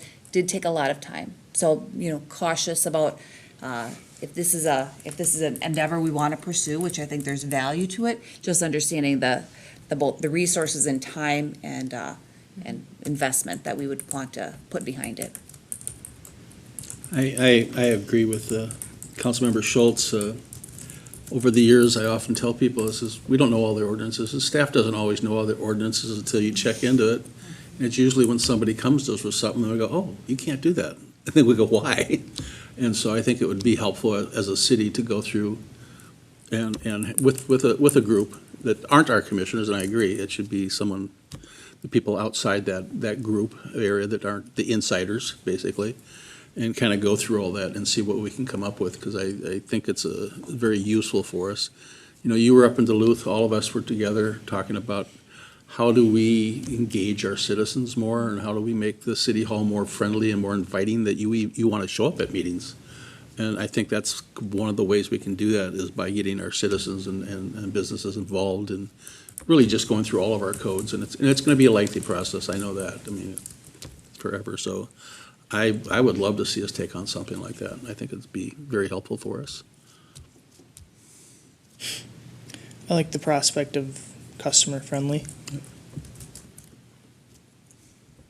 I love it when we get citizens engaged, and I agree wholeheartedly. This has been, you know, the city's ordinance is a massive amount of different things, and it's like an encyclopedia that you can't really master, even though the city staff does probably have a master's degree in our ordinances. Literally. It's difficult because times change, things evolve over many years, and as you noted, Acting Mayor Gustafson, we don't really know where the issues are until an application comes forward, and in many cases, or not many, but in a lot of cases, not everybody comes forward to help us change it for the better, because it's not easy to fight City Hall per se, and it's sort of interpreted that as something that is way too big to change, and so I think it may cause some lack of reinvestment in our city because they bump into something and they just don't want to hassle with it, or they'll just pick the easy path, conform, when they really wanted to go a different direction. So anyway, that's weeds, so I apologize. I think it's worthwhile doing. It's going to take a period of time, as you noted, from their experience, but I kind of see it as a 2021 thing, because I feel like we've already loaded up 2020, but is this a all-day work session request? I think it's just giving staff direction to start seeing what it's going to look like to put something like that together. I mean, Melanie's been doing some research on it a little bit already. And Right. I mean, I'm in favor of it. Just, I guess, got to work it in. I think it's important. It's not urgent, right? There's nothing Right. pressing us, but it is important. So I would support pursuing it, and it'll find its timetable, I think, with all the other priorities that are both urgent and important. yeah, I think it falls in line with all of our branding and the redevelopment of the city, and we're talking about changing things in the HOC. They've been around since the 90s, and there's a lot of change going on in the city, so it kind of all fits together as one package. You're saying 90s was a long time ago? It feels like it. It feels like it. So I think we got some direction on that? Yeah, thank you. Okay, Thank you. perfect. All right, next is the food truck ordinance, and that is Councilmember Keeley. Well, I am a big fan of food trucks. I'm a big fan of having a lot of flexibility. I'm frustrated when I go to Prior Lake and find food trucks right on Main Street, and in Lakeville, find them here and there. It's very possible that our ordinance currently might allow that same thing, but it seems like we continually run into some roadblocks as we discuss the ordinance, and I really don't see a lot of reason why we overly and excessively govern food trucks. There's probably some great rationale that we'll learn through this process that we're not aware of, but I definitely want to push the envelope in freeing up our food truck vendors to come into the city and support this extremely popular growing demand. And you know, we have new businesses coming in. We have new businesses that will probably want to have food trucks, and I just want to remove the barriers that seem to be constantly popping up. I thought we had took care of this a few years back, and apparently we just, as Councilmember Schultz put it, probably just nibbled around the edge, but didn't really get into it deep enough to say, let's remove more of these barriers and let them come in. And And so we send that message to the food truck industry that Burnsville is open for business for food trucks too. So I would ask the council to support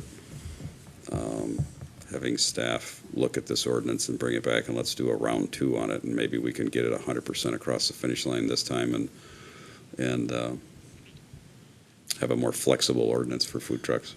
Well, being that I no longer own a food truck, I'll be happy to participate in that discussion.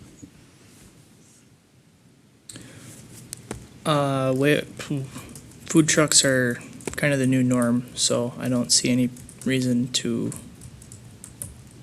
limit them the way we do currently. So I would be in favor of pursuing this.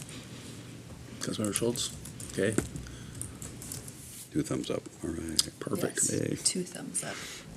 All right, that ends the roundtable. Now we move on to the reports on the, Just for a point of clarification, Acting Mayor Gustafson and council members, I think what staff would recommend is we take, the off-season, kind of over the winter, and engage with the community on this conversation, then be prepared to bring something back to the council for consideration early part of 2020 for that season, if that seems acceptable timeline.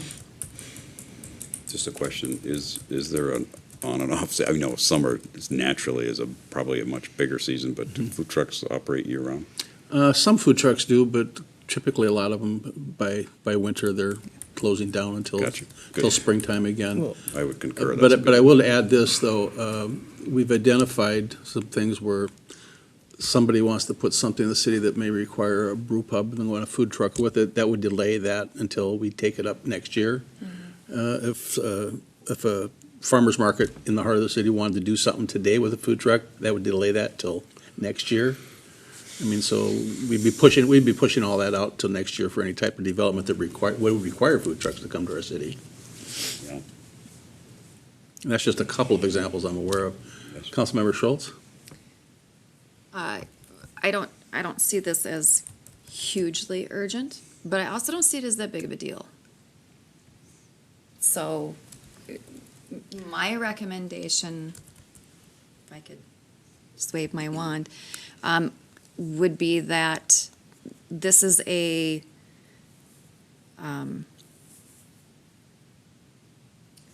I would like to see this much quicker. I don't see this as a big change. And looking at our calendar, once we get to,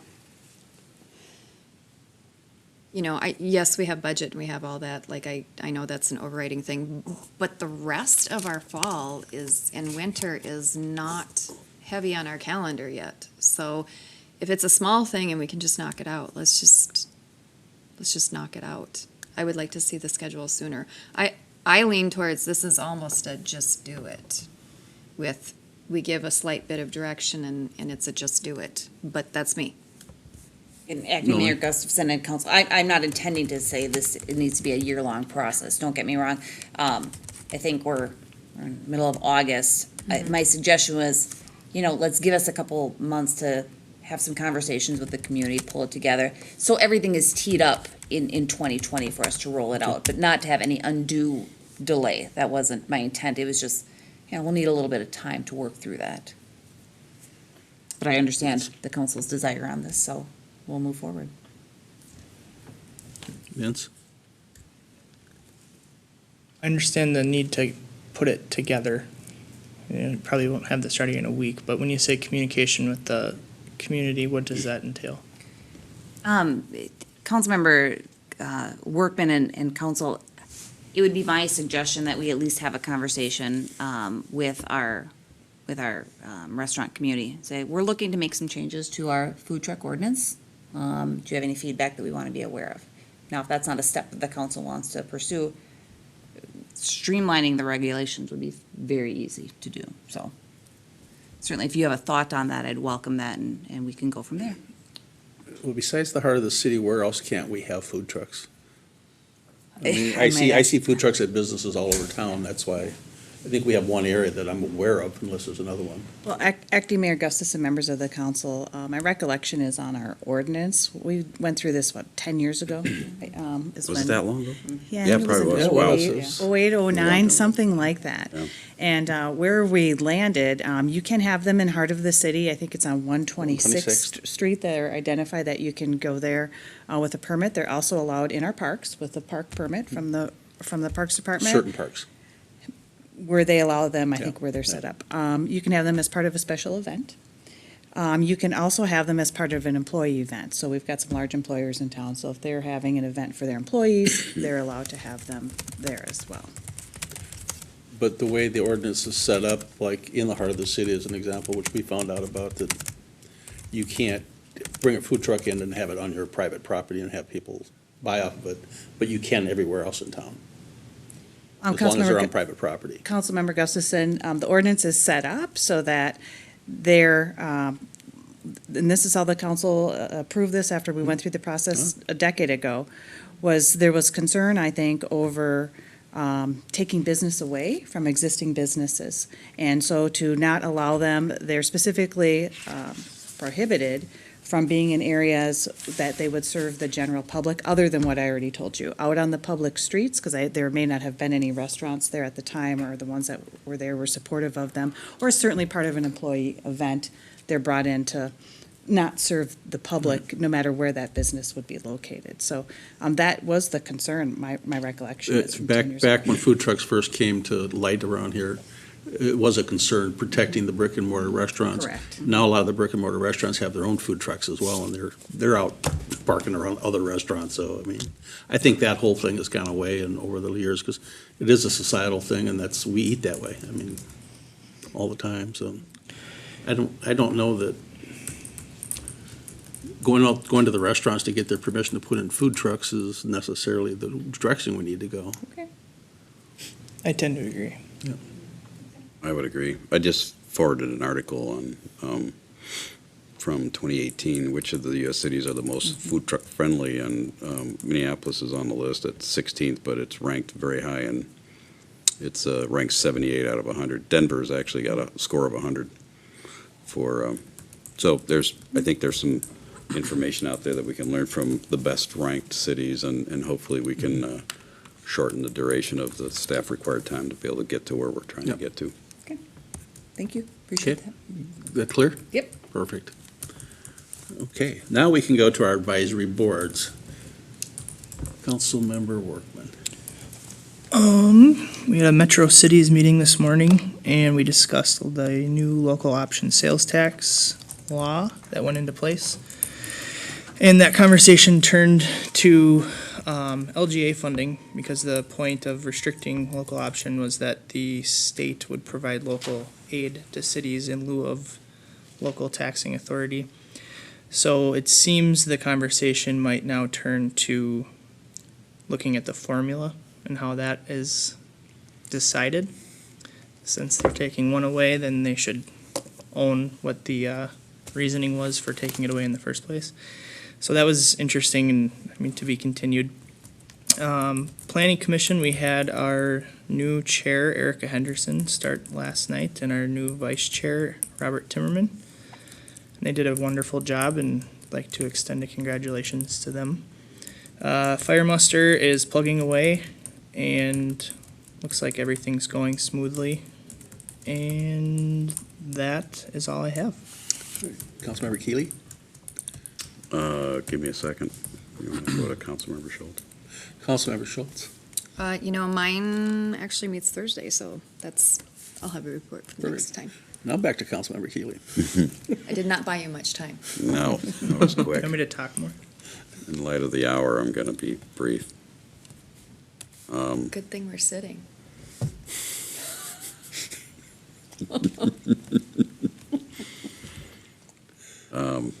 Nothing of significance to report. Okay. For Except myself? The, I knew it. He couldn't do it. He couldn't do it. no, I'm kidding.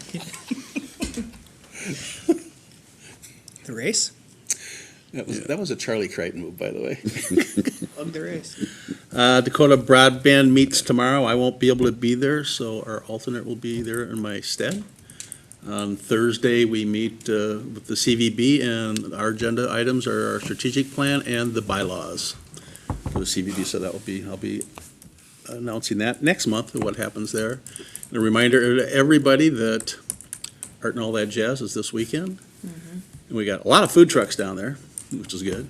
Music all day, it's free to the public, and we hope everyone can come out. And seeing nothing else, I will adjourn this meeting.